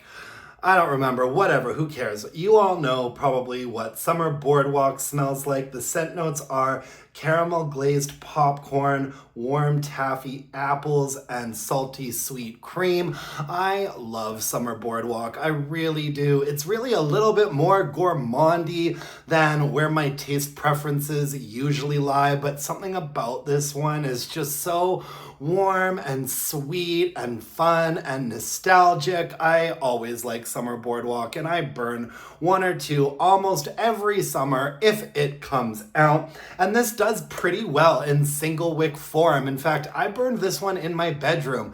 Now I did burn it in a hurricane, and I'd say that in my bedroom in a hurricane, this gets up to easily like a 5.5, meaning that this single wick outperforms some of the 3-wick candles from Bath & Body Works that I have been talking about today. It does pretty well. I had it in the bedroom, even in an even smaller space. I also had it in my office, and I think that it was maybe getting up to like a 6 in there. Like, this does pretty well. I'd say that this is a powerhouse as far as a single wick goes, and it burned really nicely too. I burned it all the way down to the bottom there. I would say I think that this one takes a little bit longer to pool out.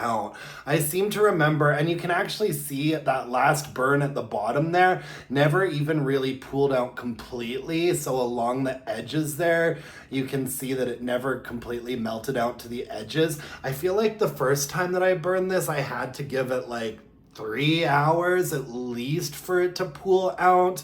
So yeah, you definitely want to account for your timing sometimes with single wicks and make sure that you have enough time to let them pool out completely. This one did take a little bit longer, but overall it did pretty well. I have no complaints, and I do have the 3-wick Summer Boardwalk from a semi-annual sale in the candle closet right now that I plan on burning probably in a couple weeks here.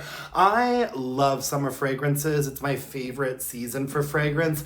And so I usually keep burning summer candles until it's about halfway through September.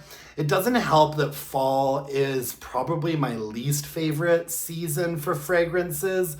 It's just a lot of gourmands, a lot of cinnamon, a lot of bready type of fragrances, a lot of apples and stuff that aren't really like things that I love. But anyways, yeah, Summer Boardwalk, the single wick did really well. I think that Summer Boardwalk is one of those candles. It's pretty easy for me to recommend the single wick. I mean, it's not going to do great on its own in like a big open space, but in a smaller to a medium-sized space in a hurricane, it's a bit of a powerhouse as far as like single wick candles go. All right, let's move on because we are only about halfway done this video, folks. I've got a bunch of Goose Creek candles to talk about now, and I love Goose Creek in the summertime. I still have quite a few Goose Creek summer candles that I'm working on right now, but I've also finished quite a few as well. Goose Creek just saved my life this summer and last summer.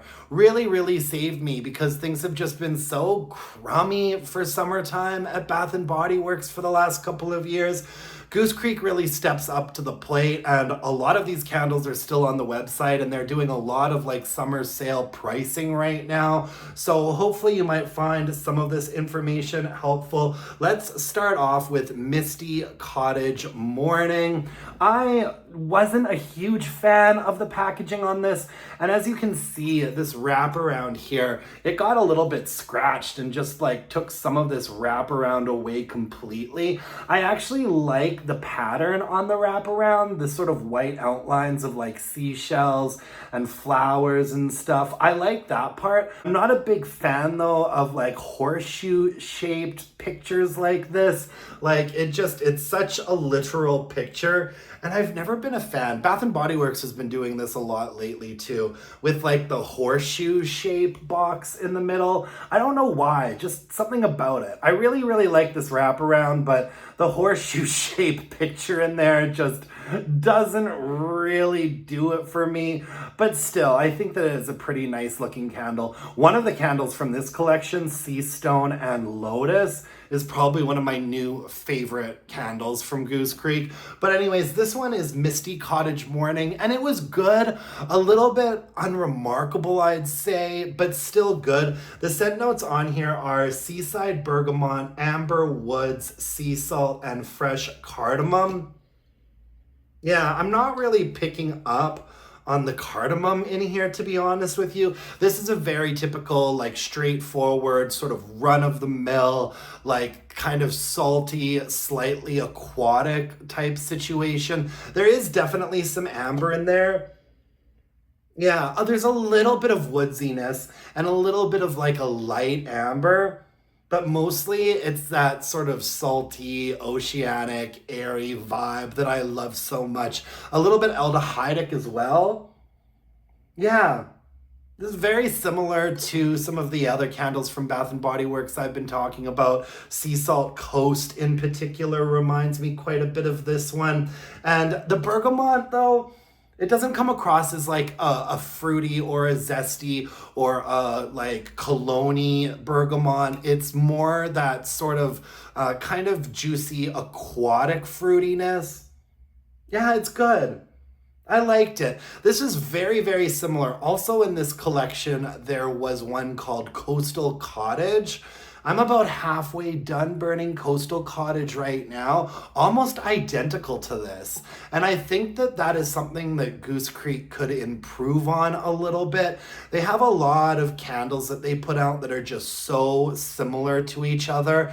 I honestly think that the Coastal Cottage is a little bit better than the Misty Cottage Mornings here, but I mean, they're very similar, both in terms of fragrance and the way that they performed. This candle performed pretty well. I burned it all the way down to the bottom there. Goose Creek candles do get a little bit dirtier, I find, than Bath & Body Works candles. I don't think that they put quite as much soy in their like paraffin soy blend. And so you do see at the bottom there, you see a little bit more smut that's on the edges of the jar. No soot marks or anything like that. A little bit of discoloration in the wax. I'd say that Misty Cottage Morning got up to about a 5.5. in my more open space. I did put it in the bedroom for a while, and I'd say it was very acceptable in there, getting up to like a 6.5. However, like I said, that Coastal Cottage candle is a very similar fragrance, and I'm getting a slightly better performance out of it as well. So if these are still up on the website and you're wondering what you should get, I would recommend Coastal Cottage over this Misty Cottage Morning one. Misty Cottage Morning has a little bit more of a perfumey vibe to it, I think, because there's a bit more of that amber situation, as well as the bergamot being a little bit more prominent. The temperature of this fragrance is cool. The texture of it is very like watery, very aquatic. Yeah, I liked it though. Misty Cottage Mornings. Let's move on. Waves and Wanderlust. I really liked this candle. And I think that this was a brand new fragrance too for Goose Creek this year. Oh, this one was really, really good. I like the packaging on here. We've got, it sort of looks like a destination type packaging with like either like stamps or postcards or something all over this wraparound. But I love the use of color. It's really vibrant. It looks fun. It looks refreshing. A little sort of postal stamp text box in the middle there. I loved this Waves and Wanderlust. I thought this was just lovely. The scent notes on here are coconut waters, fresh passion fruit, white sandalwood, and vanilla blooms. Yeah. A very aquatic, sort of fruity candle, first and foremost. It reminds me of one of my favorite candles from Bath & Body Works that we haven't seen for a couple years now. It's called Surf Shop. And I think Surf Shop came out like 2 years ago in like blue packaging, and it had like a very like sort of stone fruity, like woodsy vibe to it. This is very similar. I'd say you pick up on the fruitiness first. It says fresh passion fruit, comes across to me like a very watery, like aquatic, like stone fruit fragrance. It's not super sweet. It's kind of like a thin, watery fruitiness, kind of a vague melon, like cantaloupe, maybe even a little bit of watermelon, but not super sweet in there. You pick up on a bit of coconut. I'd say, yeah, it says coconut waters, which makes sense. It's not a really rich, like creamy, like sweet coconut note. Once again, it's a very sort of watery, like light sort of coconut situation. And then there's also a little bit of like a woodsy vanilla in the base of it, which is just lovely and balances it all out so well. It just comes across as like very refreshing. It doesn't have a salty component in here, so as opposed to being like an oceanic fragrance, this reminds me a little bit more of like a lake fragrance. Yeah. The fruit note in here is lovely. That's sort of like watery, slightly sweet, aquatic, like stone fruit vibe. This is so nice. I really, really, really like this one. If this fragrance was a color, it would be like a light blue. The texture of it is very aquatic, very watery. The temperature of it is sort of cool, kind of like, once again, like a lake on the East Coast kind of situation. Just lovely. This candle performed so well, and it had a lovely, lovely blue wax on it, and look at how clean it was. This was a really, really nice clean burn. No sooting, no markings. That blue wax still looks really, really nice in there. And I'd say in my more open space, this was probably like a 6 or a 6.5 for strength and throw. So pretty good. I was really, really happy with it. And I did have it in the bedroom for a while too. It was easily hitting like a 7, maybe even a 7.5 in the bedroom. And I was so happy with that because it's hard to get sort of a more watery fragrance like this, especially when there's not like a salty component to it or like a bergamot sort of situation. To get a really soft kind of stone fruity, watery fragrance like this to project and to really give you some strength and throw, I find is actually kind of rare. Like that Surf Shop candle from Bath & Body Works I was just talking about, as much as I love it, I don't think it was really as strong as this one was. This one was really, really good. You could absolutely detect it. Even in my more open space, just kind of coming into the area, there it was. It just smelled so lovely. Yes. Waves and Wanderlust. I really hope that we get this one back next year because for me, it was like a slam dunk hit for sure. Okay, Under the Palms. You guys, I feel like I'm starting to lose my voice a little bit. I'm sorry if I'm starting to sound a little bit like Marianne Faithfull. Losing my voice just a touch here. Okay, this is Under the Palms from Goose Creek from that same collection, sort of this sort of travelogue, like postal stamp, postcard sort of collection. This one has a lot of green in it, very Palm Beach vibes from this. I really like this one too. I think this was a new one this year as well. I might be making that up. I'm not sure. Anyways, the scent notes on Under the Palms are watery pear, palm leaves, and beach trees. So once again, we have like a really lovely sort of stone fruit vibe happening in here. Except this one's very green. Whereas that Waves and Wanderlust I was just talking about was very like watery and stone fruity and like aquatic. This one is much more like stone fruity and like greenery, like lush. Like you'd think that maybe there'd be a coconut in a candle like this, but there's no coconut in here. It's like fruity, leafy, almost jungly, like green, lush palm trees, dewy palm leaves type of a situation. Oh my God, so good. I really, really loved this one too. This one's just lovely. You know, it doesn't have any funkiness to it. So it's not like a bamboo situation. It's not like a vetiver situation. It's more like a sweet sort of palm leaf vibe.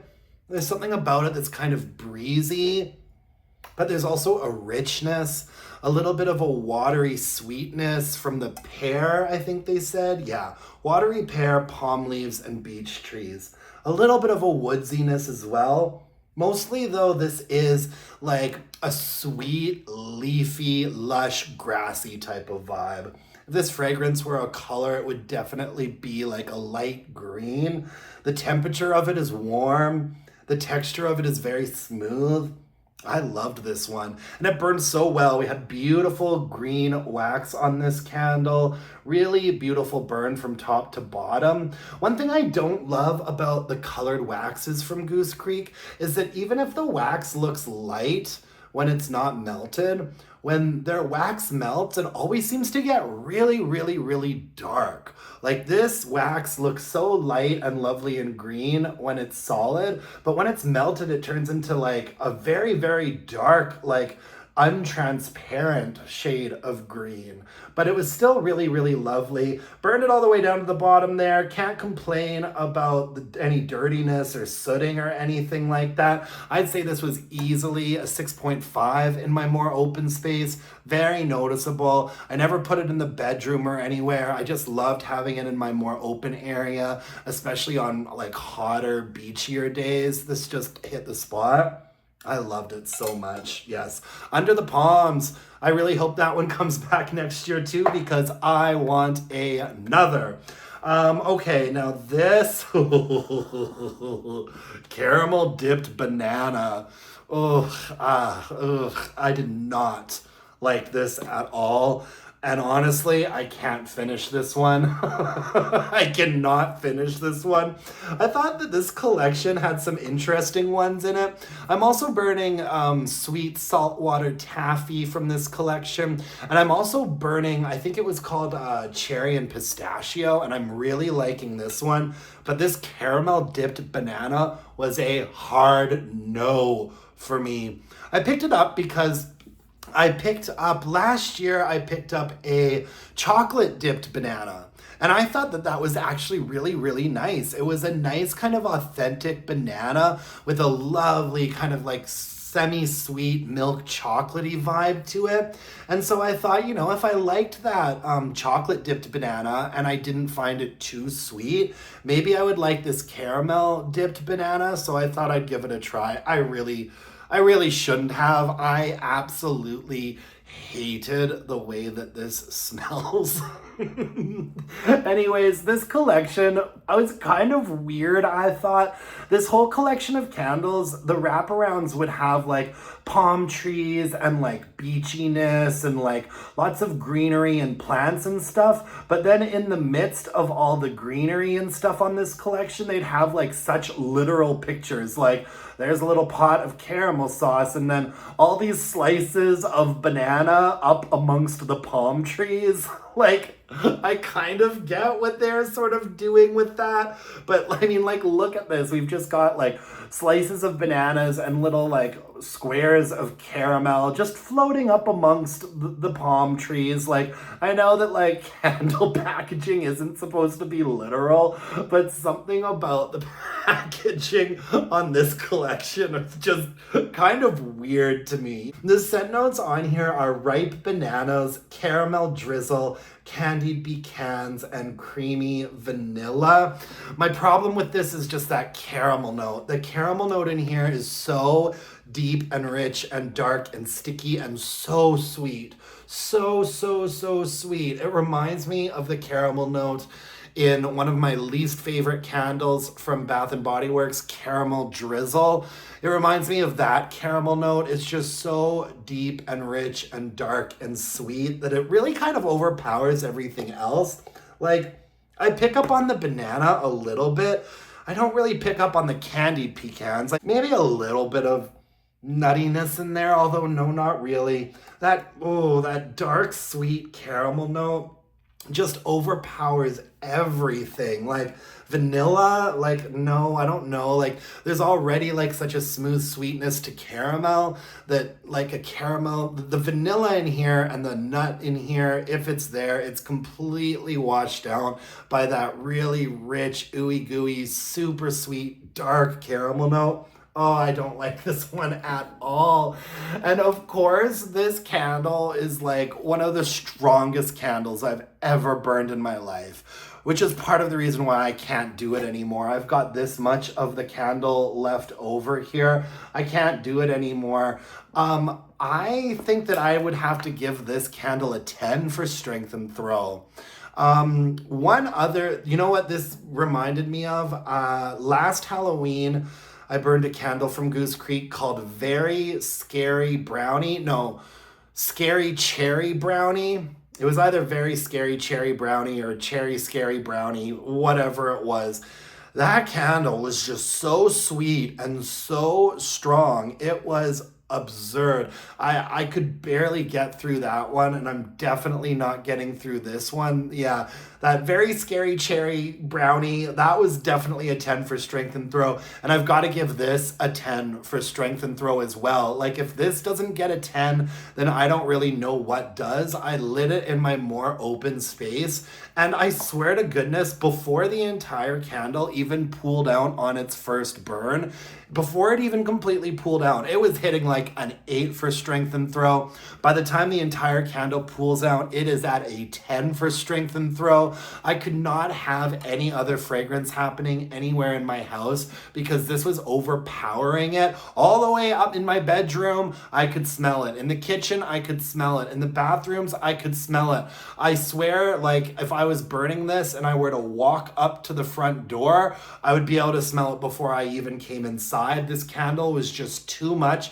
If it had been a little bit lighter, maybe I would have been able to tolerate it. If that caramel note in there just hadn't been so rich and sticky and sweet, I think that I could have liked this, but it's just that blast of caramel, and when it's burning, it almost smells like it's a little bit burnt. It's like the caramel sauce is like has been left on the stove for way too long, and now it's starting to burn, and the entire house smells like burnt caramel. This was just way too much for me, way too sweet. I should have known better than to have purchased it in the first place. But like I said, I thought they did such a good job with that chocolate dipped banana that I thought that this one would be okay too. No, absolutely not. I shiver at the thought of putting this under a candle lamp and wondering like how strong it would be if I did that. I mean, good Lord. So what I'm gonna do with the last half of this candle, I've got some friends coming over tomorrow night to watch Canada's Drag Race All-Stars. I'm going to see if one of the boys wants to take the last half of this candle home with them. I honestly don't think I'll have any takers. Like, Steve would not like that. Even, like, I don't even think, I think that I could get like 5 or 6 people to smell this candle and tell them it's theirs if they want it, and they'd all be like, no thanks. Thanks, but no thanks. Like, whoa, that caramel note. And it doesn't even smell like a nice, authentic caramel. It's just very, very artificial smelling. Oh, God. This collection was called the Summer Snack Bar. I'm burning that pistachio and cherry one from this collection right now, and I'm really liking that. But this caramel dipped banana, oof, hard no. Hard no. Moving on to better news, I really enjoy this candle from Goose Creek. I think I've burned it once or twice before. This one is Hibiscus Orchid, and I loved this tropical collection. I'm also burning Dewy Rainforest and Oasis Fern. I mean, this is the type of candle that I like. Really rich, green, leafy, like humid tropical candles. This wraparound just looks so lovely. It's so vibrant. I love, Goose Creek always tends to do sort of a dark tropical vibe. Like, I think last year, the tropical collection they put out that I was really obsessed with, I think they called it Moody Tropics. And I feel like this was kind of their moody tropical collection this year. Hibiscus Orchid was just lovely. The scent notes on here are Island Hibiscus, Orchid Petals, and Pink Pineapple Nectar. Now, that doesn't sound like necessarily something that I would love, and I think that the scent notes on here are a little bit misleading. I do find that Goose Creek tends to do that once in a while, because looking at this, Island Hibiscus, Orchid Petals, and Pink Pineapple Nectar, you'd be expecting something very, very sweet and fruity and floral, and that's not what this is. This candle has like a considerable amount of greenery in it. It's got a little bit of a body care lotiony vibe as well, you know? I don't pick up on Pink Pineapple Nectar. I pick up on the Orchid for sure. It's like a really lovely sort of green floral situation. It reminds me, there's something in this candle that reminds me very much of sea salt, neroli, and vanilla. One of my favorite summer candles from Goose Creek. That sea salt neroli also has this sort of kind of thick, humid, floral, tropical vibe to it.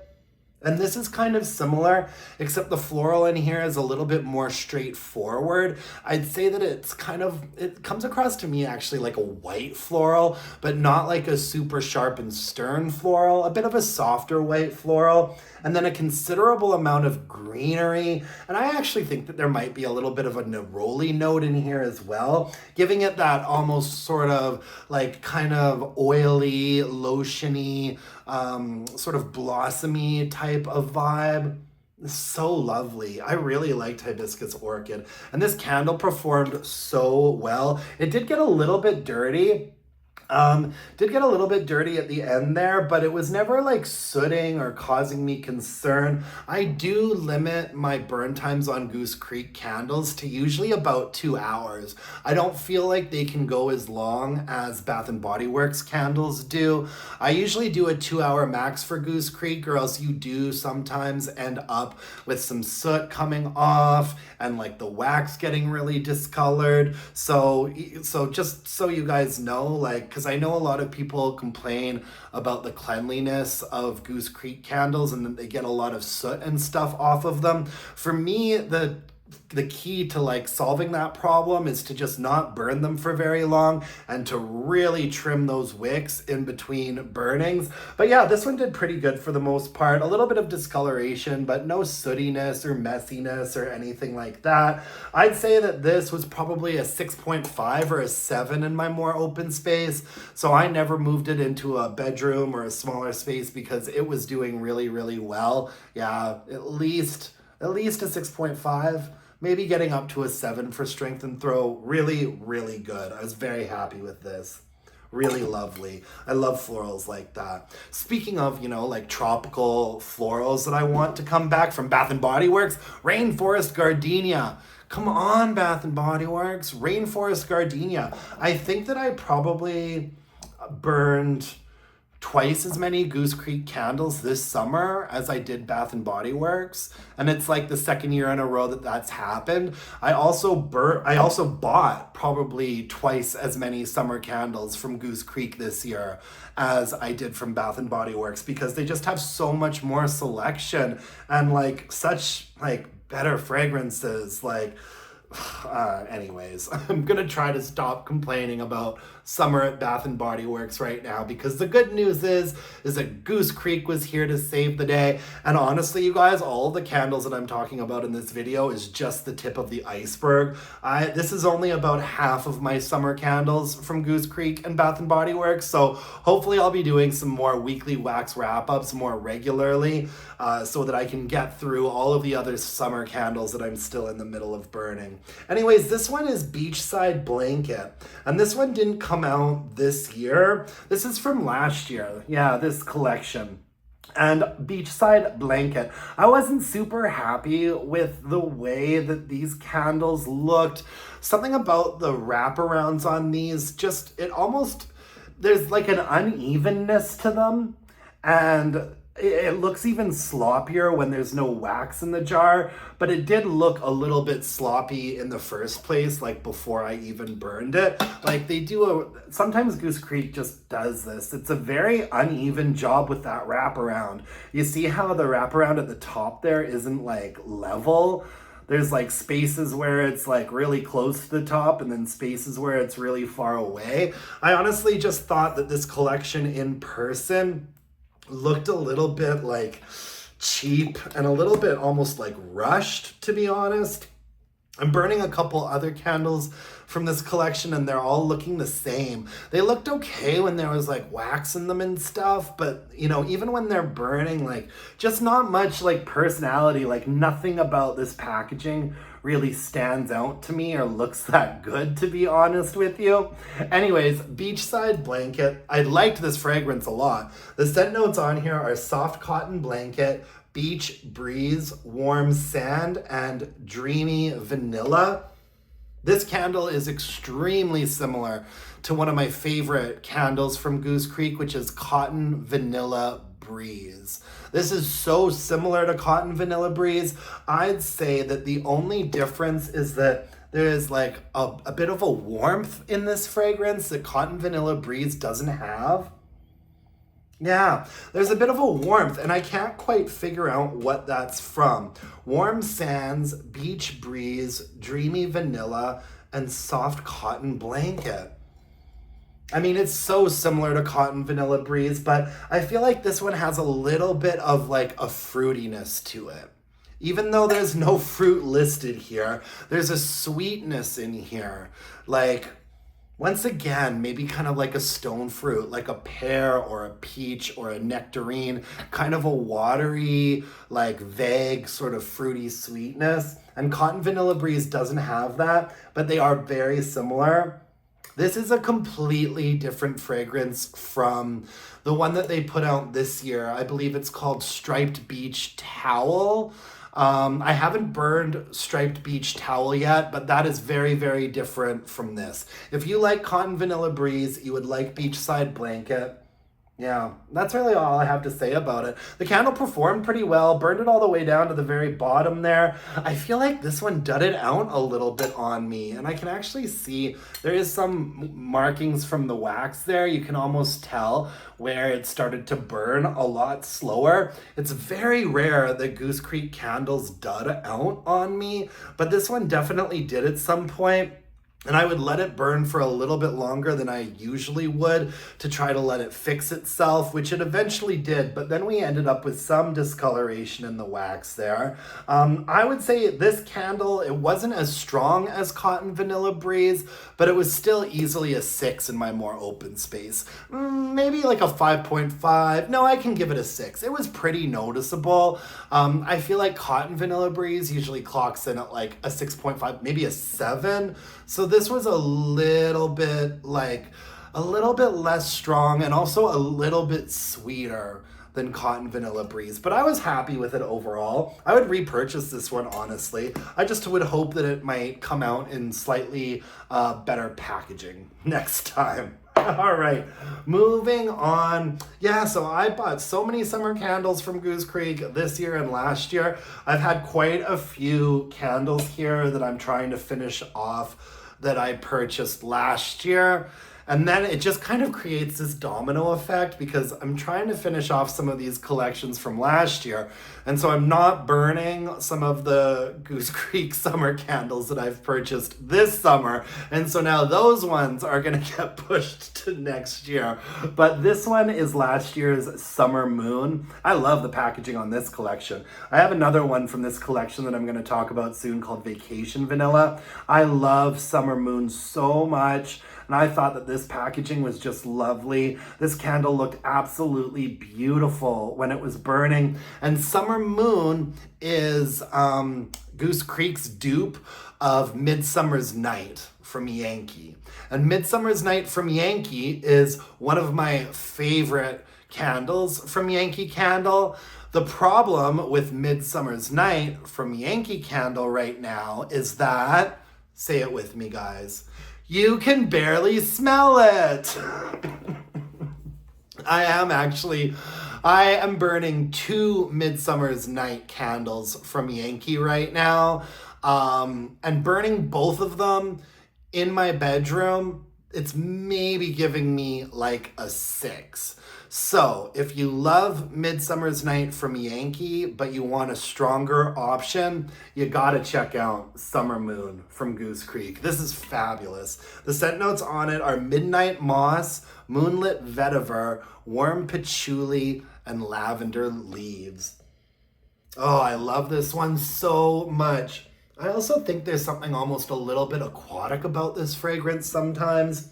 It's definitely got like a sharpness to it and a little bit of like a spiciness from that patchouli situation. It's also a little bit funky from the vetiver. It is very similar to Midsummer's Night from Yankee. I'd have to say that I think Midsummer's Night from Yankee ultimately is a slightly nicer, more elevated, almost more expensive smelling fragrance than Summer Moon is, but at least I can smell this candle. Yeah, no, I really, really love Summer Moon. It definitely invokes like a hot, warm summer's night for sure. I always felt like there's something a little bit fruity in here as well. I feel like there's a fruity note on Midsummer's Night, but Summer Moon doesn't have one. It is definitely very mossy. There's like an earthiness to it as well. It's very herbaceous, almost a little bit spicy, and a touch floral. The floral note in here, what did they call it? I think lavender, yeah. The floral note in here is very similar to that sort of dark floral note that you get in Midsummer's Night. Just lovely. Now, this candle got really dirty at the end, but as you can see, I let it extinguish itself. You can tell that one of those wicks sort of stopped burning before the other two at the bottom there did, and it's a bad habit of mine. You guys should not let your candles burn and burn and burn until they extinguish themselves. But you know how sometimes that last burn, once the entire candle liquefies, sometimes that last burn, like that last 3/4 of an inch, sometimes that's one of the best burns where it gets really strong. Like the strength and throw is upped a little bit once the whole candle liquefies. And I have this bad habit of just letting them go and go and go and go until they extinguish themselves.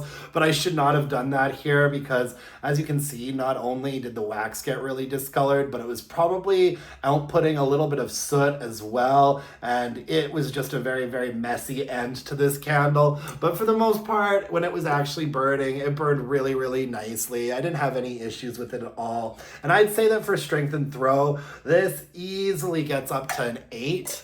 Like a 7.5. I almost feel like this Summer Moon was stronger than the last Summer Moon that I burned. I'd say in my more open space, this was getting up to like a 7.5 for sure. I never put it in the bedroom or anywhere else, but I'm guessing this would be easily like an 8.5, maybe almost a 9 in a smaller space. So this was a really, really nice, strong candle for sure. Yeah, I really like Summer Moon by Goose Creek. I didn't get another one this year. I didn't love the packaging on the Summer Moon candle this year. And so I didn't pick another one up because I knew I had this one in the candle closet, but I will definitely need to be getting another one of these next year. Okay, I also finished up a couple Vacation Vanillas from Goose Creek from that same collection as Summer Moon last year. I just love it. I love the packaging on this collection. I think that they looked fantastic. Really, really, really, really good. I loved this fragrance, and I don't think that we got it back this year. So one of these candles I burned, and one of these I melted. So this is the one, I just melted it. I melted the heck out of this candle. I put it under heat lamps, I did the freeze and flip, I put it in a candle crock. I melted and melted and melted this. There is no fragrance left in here at all. Nothing. And then this one here, I just burned regularly, and it was a really good burn. Really good, nice and clean and strong. I love this candle. I wish that they had brought it back. The scent notes on Vacation Vanilla are sheer sands, vanilla orchid, and tiare petals. Just lovely. A really, really, really lovely, smooth vanilla floral. But it is like a yellow floral for sure. It's like a very summery, like sunny, like golden floral situation. So not like, pink lilac and vanilla, for example, from Bath and Body Works has a very similar vibe to that, except pink lilac and vanilla is a very pink floral. Duh. Whereas this Vacation Vanilla is like a beautiful, like golden floral with vanilla, like a sunflower or, a daffodil, like a daffodil and vanilla situation. Oh, it's so good. Yeah, and there's a little bit of sandiness in this as well. It reminds me a little bit of one of my other favorite vanilla candles from Goose Creek, which is Vanilla Sands. This is very similar to Vanilla Sands, except it's got that golden floral component, whereas Vanilla Sands is more of a woodsy vanilla. This one is like a golden floral vanilla. It's sunny, it's bright, but it's also like rich and smooth and creamy. Oh my God, I love it. I love Vacation Vanilla so much. The one that I burned all the way down to the bottom there. Pretty nice, good, clean burn. A little bit of discoloration at the end, but nothing major. I'd say that in my more open space, when this candle was burning in my more open space, it was definitely getting up to like a 6 or a 6.5. When it was melting in my more open space, those initial melts, when the fragrance oils are still really concentrated in there, those initial melts would be like a 7 or a 7.5, but then it would start decreasing, right? And like I said, I just melted and melted and melted this until I could barely smell it anymore. But I'd say that max melting this, it got up to probably, a 7.5 for sure. So it did well. I mean, what do you rather do, guys? Do you prefer melting or do you prefer burning? I think that there are like positives and negatives about both approach. I hate removing wax from candles, and so I never do that, but I do use a candle lamp that will liquefy an entire candle from the top to the bottom so that I'm pretty sure I'm getting all of that fragrance out of there. But then that leads to a little bit of inconsistency, like those first couple of melts that you get out of it are going to be stronger than all of the subsequent melts. Whereas, this one starts off as like a 7 or a 7.5, but then gets weaker and weaker and weaker. Whereas if you're burning one, every burn is a really nice, consistent, solid like 6.5. So you almost kind of get more usage out of burning it. I know a lot of people say you get more usage out of melting it, but what I don't like about melting is that it does get weaker and weaker and weaker after your first couple really big long melts, right? And I have a tendency when I am melting candles, I'll let them melt and melt and melt for hours. Because one of the things I really do like about melting a candle is you don't need to keep as close of an eye on it, and you can just let it go forever. Like, I will keep things under my melter even if I'm not home, which you're probably not supposed to do. But if I'm just popping out for a quick trip or something, I'll just keep that melting, and then it smells beautiful when I get home. You know what I mean? Like, sometimes I will melt candles for like all day long. Another Goose Creek candle from last year, but it also came out this year. And last time I looked at the website, this was still available. I love this one. It's Oceanview Room. And yeah, last year, this collection, it kind of felt like they were, kind of copying the Neutrals line from Bath and Body Works. But this year, Oceanview Room came out in very similar packaging as this collection. It came out in packaging that looks, I think this same collection had Oceanview Room in it this year. I prefer this one, to be honest with you. Just really, really, really simple. I absolutely love this fragrance so much. The scent notes on it are salty ocean air, white gardenia, and beach grass. Oh, heaven in a jar. This candle, once again, it really gives me like East Coast ocean vibes because there's like a coolness to it. It's salty, it's aquatic, it's briny, like so many of the candles that I have talked about today. It really evokes, those like salty ocean rocks? When you see those rocks on the ocean that are like white and almost like kind of crusty from the salt, that is the smell that I get from this. It is so lovely. I also think there's something in here that gives off that sort of stony impression as well. It just takes me to the ocean, and this is not like a beachy tropical ocean. It's like a cool, crisp waters, clear beach, sort of rocky, oceanic cliffside situation. I just love it. This candle was a color, it would be like a beautiful blue ocean, almost a clear blue ocean vibe. The temperature of it is very cool. The texture of it is very watery. Oh, I just love Ocean Room View so much. I didn't repurchase it this year, once again, because I didn't love the packaging, and I have a couple in this packaging, so I still have like one or two more of these that I'm gonna save for next summer, I think. Just lovely. Burn this candle all the way to the bottom. This was a little bit of a dirtier burn, and I think that I broke my 2-hour rule with this candle a couple of times because I was just enjoying it so much. So as you can see, this definitely did get to sooting a little bit, As soon as I notice that, I see those little whoopsie daisy little puffs of black smoke coming off of it. Yeah. Not the cleanest burn, but honestly, you know what? I don't even really think I care. I don't even really think I care. This candle, though, it did have very, very, thick, look at those wicks. They are almost, kind of oily looking, very, very, very thick, ropey wicks on this candle. I really should have limited the burn times a little bit more. I get a deep clean done in my space several times a year, and I've got a feeling that my walls might look just a little bit darker after having burnt this candle. But like I said, I don't think I really care. The strength and throw on this is so good. Easily an 8 in my more open space. I don't even dare put this in a smaller space because I'm very happy with how it does in my more open area, which is where I spend the majority of my time. So, to me, this candle is just a 10 out of 10. No complaints whatsoever.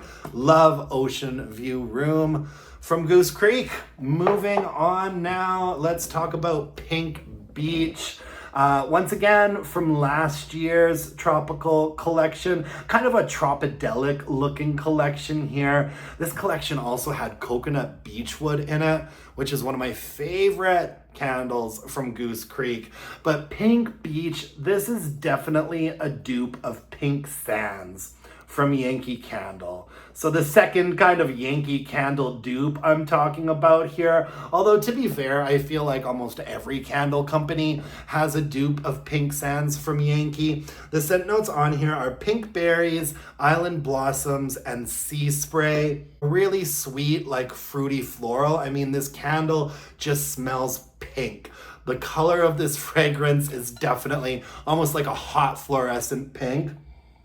I love it though. And I love Pink Sands from Yankee. It's one of those fragrances, I'm not sure that if there wasn't any nostalgia with this fragrance for me, because I've been burning Pink Sands from Yankee for like, that candle, I've probably had it.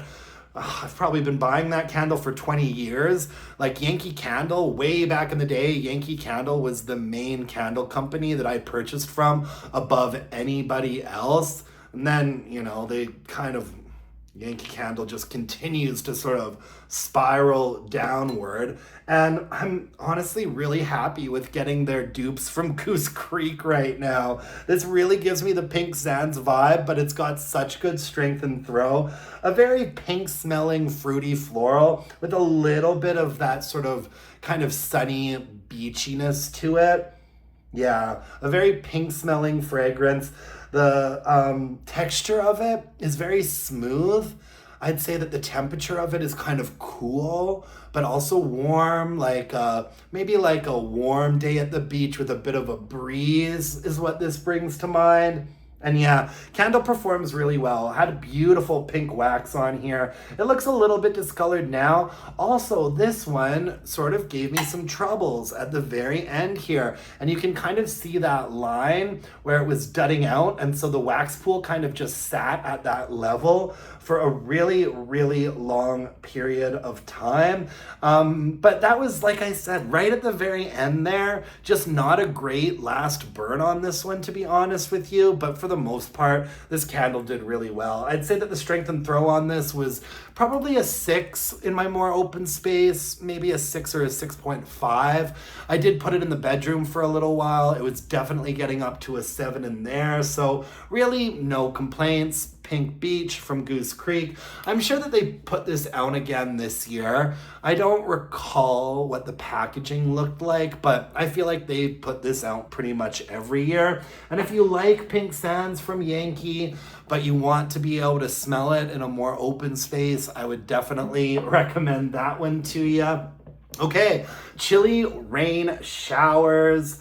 I really, really like this candle. This is from the Odor Eliminating line from last year. Good packaging on here. I like the color. I like the illustrations on the front and just a really simple text box and the black lid. Good packaging. I've got another candle from this collection I'm going to talk about, Drenched Coconut over here. Chilly Rain Showers is good, but it's also a little bit typical, there's a lot of candles that smell like this. There's a lot of candles that I've talked about today that smell like this. So definitely not like a really new groundbreaking fragrance, but definitely that sort of rainstorm fragrance done really well. The scent notes are icy waters, cool citrus, and rain-drenched eucalyptus. And it's not, the eucalyptus note in here isn't very minty and mentholy and medicinal. It's more of like a green eucalyptus note. But mostly I pick up on bergamot, which isn't listed in here, but they do say icy waters and cool citrus. That citrus obviously being bergamot. It's nice though. It's got a really sort of blue sort of color to the fragrance. The texture is very watery and aquatic, and the temperature is very cool, almost cold actually. Yeah, I mean, it is called Chilly Rain Showers after all. I really like it. I really like it, even though, like I said, I have so many candles like this. I don't get sick of aquatic fragrances like this.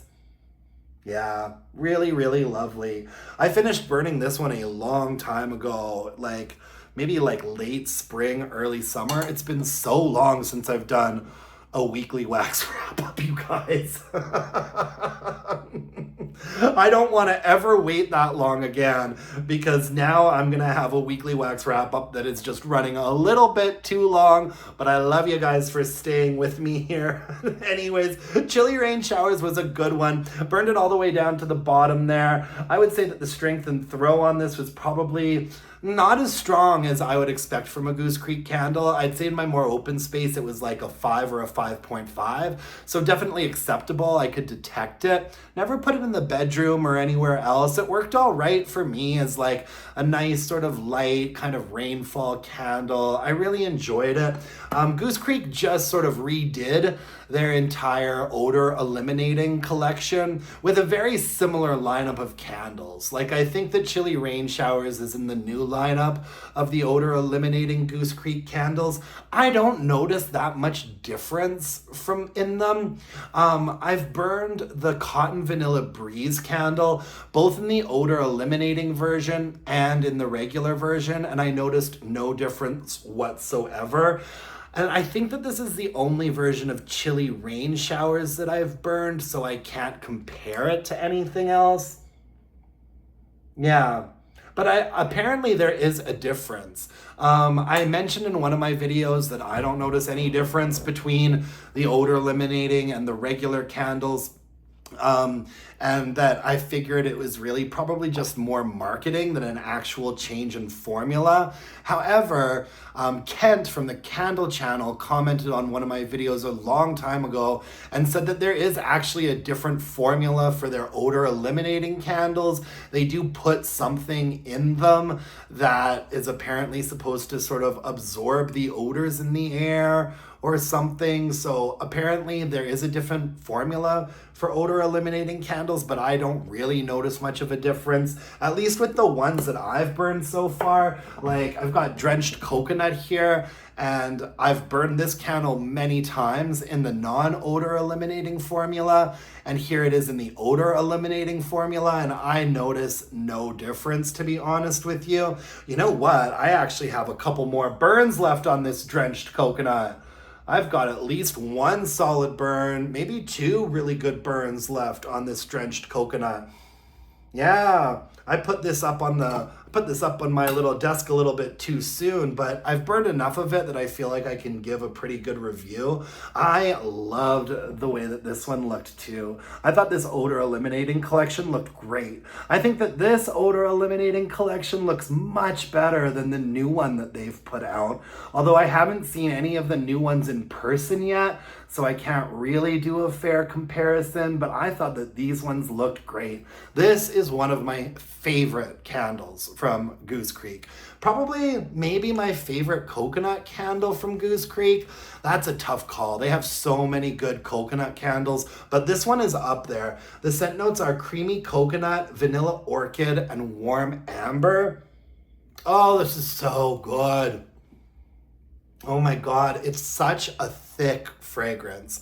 It's very thick, it's very humid, it's very, very, very rich. It's definitely like coconut prominent first and foremost, but there's also a considerable amount of amber in there, which gives it not like full-blown perfume. I definitely don't think this fragrance would make for a good perfume, but the amber gives it a little bit of a perfumey vibe. And then there's also like a very smooth sort of sweet floral component happening in here.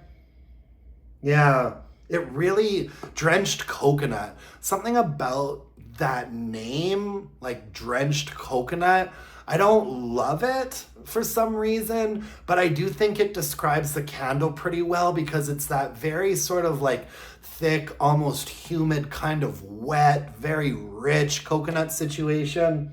Yeah, and man, this candle has been very, very strong. Like I said, I'm probably gonna burn this at least 1 or 2 more times here, but it's been doing really, really well. Really nice, clean burn for the most part. This is definitely a 7.5 in my more open space. You know, honestly, some of the deep burns on it, I think this one got up to an 8.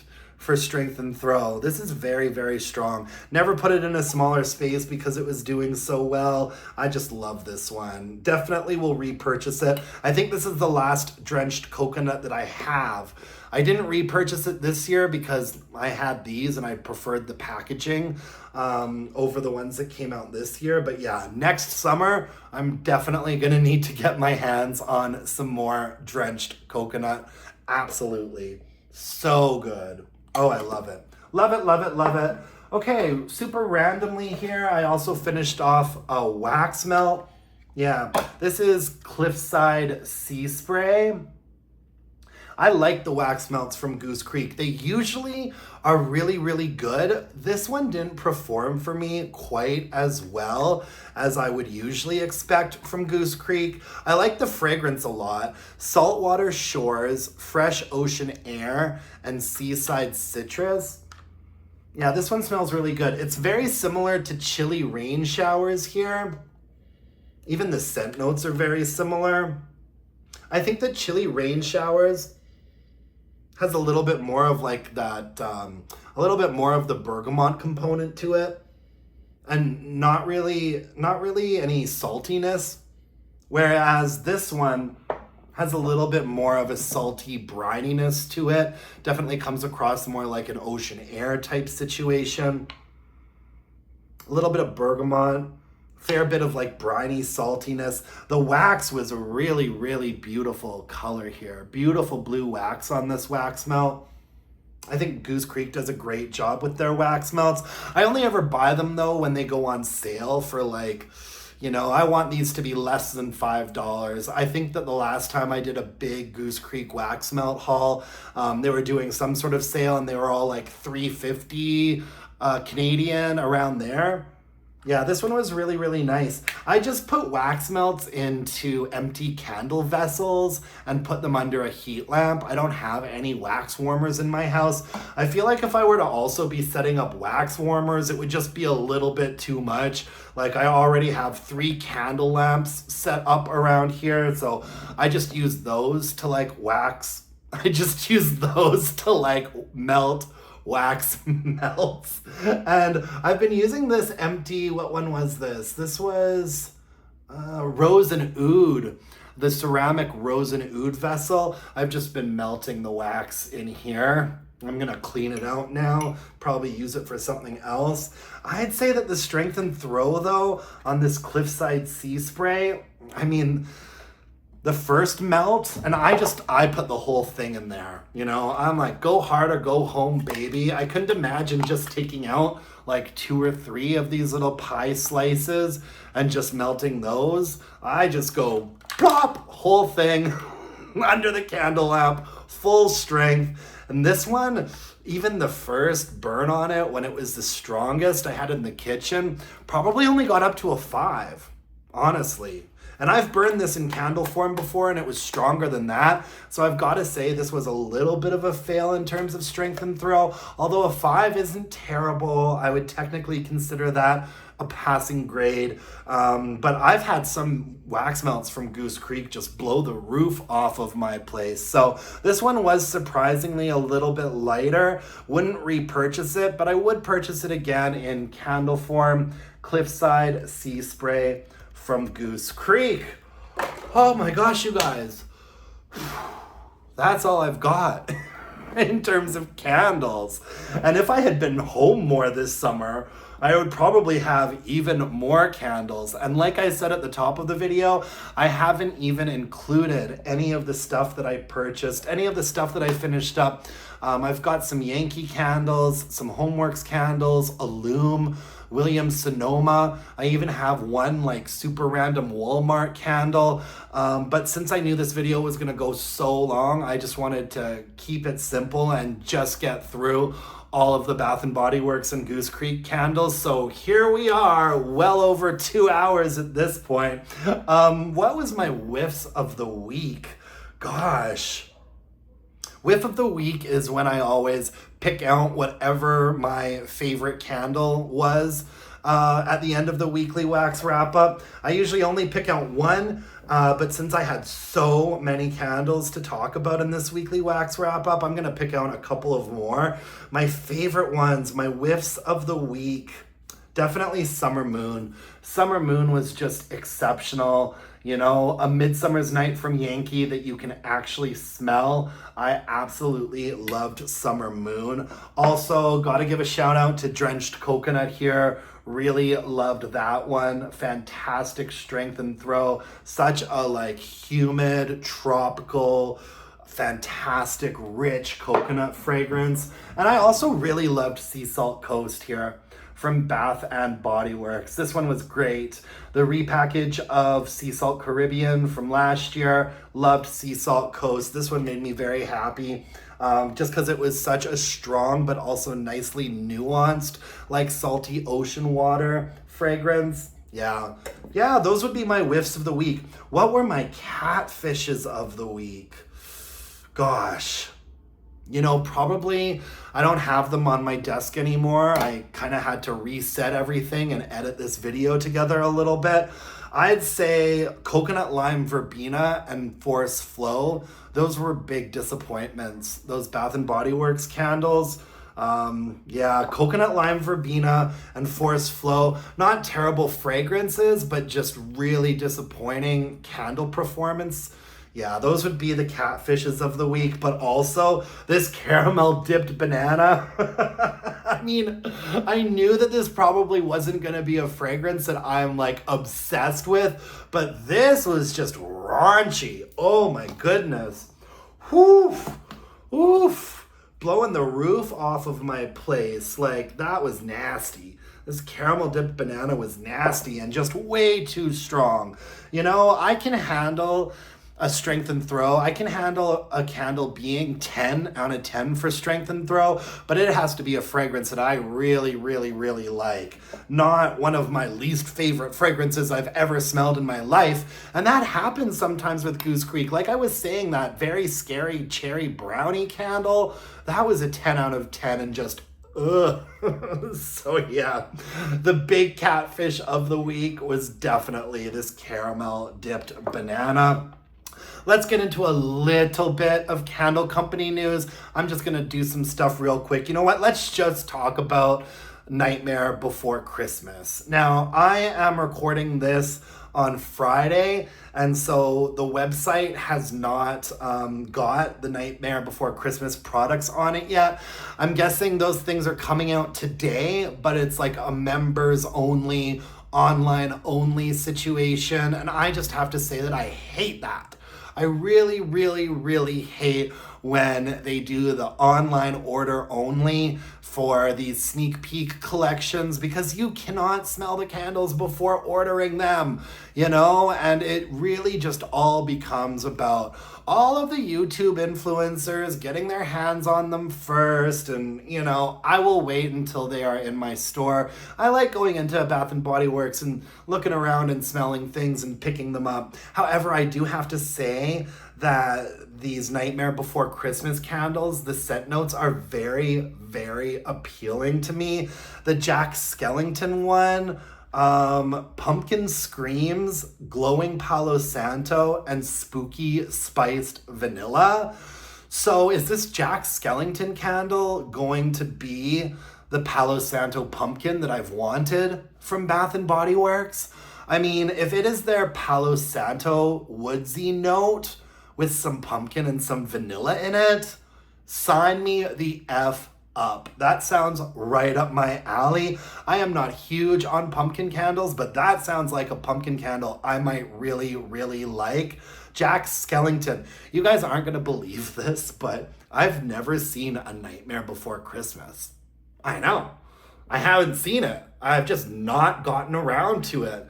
Sacrilegious. I'm sure I would love it. It's just one of those movies, like, never seen Nightmare Before Christmas, so I don't know who Jack Skellington is. He's like the pumpkin-headed guy, right? I know I can hear some of the songs in my head. You know, those songs are always playing everywhere come Halloween. This is the movie that goes, "This is Halloween, this is Halloween," right?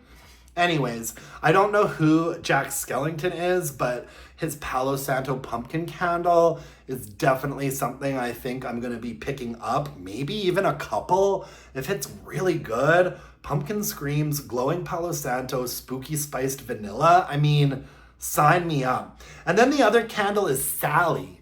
I don't know who that is, but Sally's scent notes are Ghastly Blooms, Berry Patchwork, and Forbidden Tonka. Now, if this really is like a nice, deep, rich tonka scent with a little bit of a floral fruity situation on top, I'm down for that. For some reason, I've got a feeling that this is going to be a little bit more like a ghoul friend situation than it is actually going to be like a rich tonka sort of fruity floral situation. I feel like it's going to be a little bit ghoul friendly, but I'll be interested to get into the store and check them out. That's probably, all I've really got to say in terms of Bath and Body Works news right now. They do have a whole bunch of new fall candles on the floor. I just saw a bunch of those. I'm definitely going to be going in to pick up some of them, so I should have a Bath and Body Works haul in the next couple of weeks. I'll probably do a whole bunch of new fall candles because there are quite a few things that I want in there, and also the 2 Nightmare Before Christmas candles. Jack Skellington, I can't imagine me not liking that one. Sally, though, I'm gonna have to wait and see. Now, Goose Creek has also done a Nightmare Before Christmas collaboration, which I think is really, really interesting. Like, they both obviously have like the official licensing rights or whatever from Disney, but the fact that Disney would let them both do Nightmare Before Christmas candles at the same time, I think is really interesting. Usually Disney is pretty like, the lid is on tight when it comes to like what they're doing and what kind of collaborations and stuff they're allowing out there. So I think it's really interesting that Goose Creek is doing some Nightmare Before Christmas action as well. One of them is called Destined to Dream, which is black cherry, dark plum, midnight florals, glowing amber, sandalwood, and soft leather. That sounds good, as long as it really is like a dark plum situation and not a super top-heavy fruity thing. I might like that. One of them is Ghost-like Charms, cool eucalyptus, clove bud, golden amber, and vanilla musk. That definitely sounds like something I would like. Master of Fright, warm cardamom, bright bergamot, cool ocean mist, crisp sage, and aged cedarwood. Kind of interesting that they would list both warm cardamom and cool ocean mist in one round of scent notes. That sounds like it could be all over the place, but that I probably would like it. Sounds kind of cologne-y to me. And then one's called Wild Card with fresh pine, cypress, juniper berries, lavender, rosemary, and rustic cedar. I'm probably going to order all 4 of the Goose Creek candles. Unfortunately, obviously, can't get into the store to smell before you buy, but they all kind of sound like things I could quite possibly like. And oftentimes, I'm surprised by how much I like some of the Goose Creek collaboration fragrances. The Wizard of Oz ones and the Beetlejuice ones were probably my favorite. Goose Creek also has out the Winnie the Pooh collaboration right now, which I'm not interested in. They look like a whole bunch of kind of spring, like sweet spring candles. So I'm probably going to skip on the Winnie the Pooh stuff, but I'm very interested in this Nightmare Before Christmas situation from both companies. I'm probably going to get all of them, honestly, because I'm so curious. Anyways, I will probably get into some more news. I'll talk more about fall candles from Goose Creek soon, because I probably will be placing an order quickly. I have got a whole bunch of the Halloween candles on the way. So I am definitely going to be doing a Goose Creek Halloween candle haul coming up very shortly. I'm pre-recording this. It's actually Friday right now. And so there's a chance that they could still show up today. I think that they even said, I think that my notice even said that they're going to be delivered today. So I might be getting a knock on the door with my Halloween Goose Creek candles soon, in which case I'm going to try to film a candle haul and get it out there as soon as possible. Yeah, I think that's all I've got for candles. How are you guys? It's been so long. I've missed you so much. How is your Sunday going? Do you have any Sunday plans? Let me know how you've been and what you've been burning in the comments below. I'm eager to hear from you. I have not been around. I have been living my best life and enjoying my summer, my friends. Oh my goodness. This summer has been a whirlwind. Not only have I not been like making videos and posting, obviously, but I haven't even opened up the YouTube app for about a month. I just finished responding to a whole bunch of comments. I had comments going back as far as like 4 weeks. I do apologize, my friends, but every now and then you've got to take a break. Like I said, I have not even opened up the YouTube app. I haven't watched any of my fellow fantastic candle YouTubers for over a month. So I have got a lot of catching up to do. I just haven't been doing that much stuff. Like when the weather is beautiful and things are happening, I do not want to be on my phone. The summer kicked off July 3rd. Madonna released Confessions. That's been a big deal. I mean, the soundtrack to my summer, this new Madonna album, not only is it the best Madonna album in 20 years, I think it's probably the best pop album of the year so far. I think it's the best dance album. I think it's the best house album that's been out so far this year. And it has just been the soundtrack of my summer. Oh, Madonna, I love you so much. I'm already saving up my money in case she announces a tour.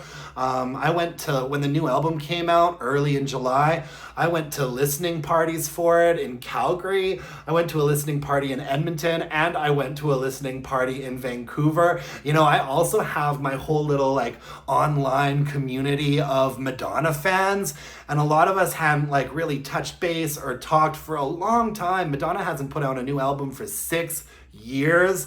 And so that was a really big deal, and I wanted to get out and about, and I wanted to hear the album on a dance floor. Madonna is really the closest thing that I get to having any religious beliefs. And hearing Madonna on a dance floor is the closest that I get to going to church. And so a lot of that has been happening. It was my birthday like a while back. That was a lot of fun. You know, I just keep getting older and older. And for my birthday, some of my friends, Steve, we rented a private karaoke room and had a whole bunch of fun in there. I think the last time that I talked to you guys, I was on my way to see RuPaul DJ at Drag Me to Cowboys. Cowboys is this big party tent that gets put up in the middle of the city when Stampede is happening. And RuPaul was DJing, and oh my gosh, we had the most fantastic time. A bunch of queens were there. Roxy Andrews was amazing. Sasha Velour was amazing. Sasha Velour was dressed up as a chair.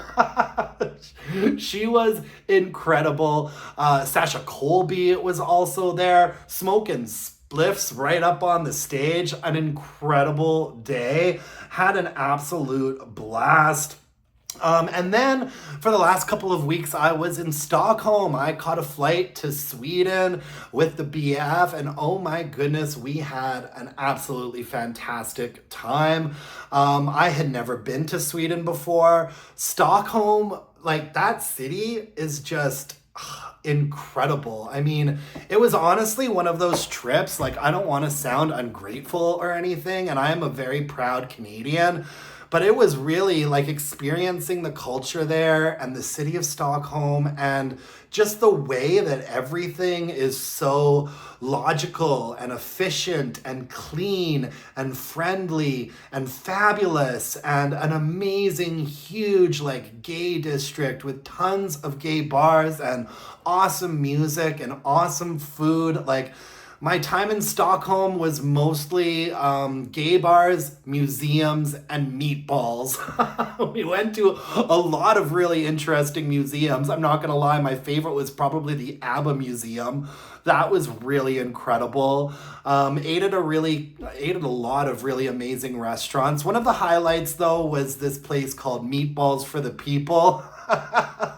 Lots of meatballs, museums, and gay bars. We had an absolute blast. It was one of those trips where it's kind of like at the end of it, it's like, oh, do I really have to go back home to Calgary? Everything is so effed up over there. Do I have to go back to this weirdly chilly summer and Alberta separatists and like... That was a really, really hard city to come home from, because when you're in a city like that, like Stockholm, and you just see the way that people live there, the way that people dress there, even taking the public transportation system in Stockholm was a delight. Like all of the train hubs looked like they were like beautiful museums. Like it's just such a beautiful, clean city. I mean, obviously, you know, there's sort of three main kind of islands, and so there's water everywhere, and people will just, you know, get off of work and go hang out by the water and take off their shirts and go for a dip. And I mean, it honestly kind of felt like paradise. Like, I'm already thinking that I want to go back really soon. You know, like if Madonna does do a really big world tour and there are dates in Stockholm, I think that that is where I would like to see her next.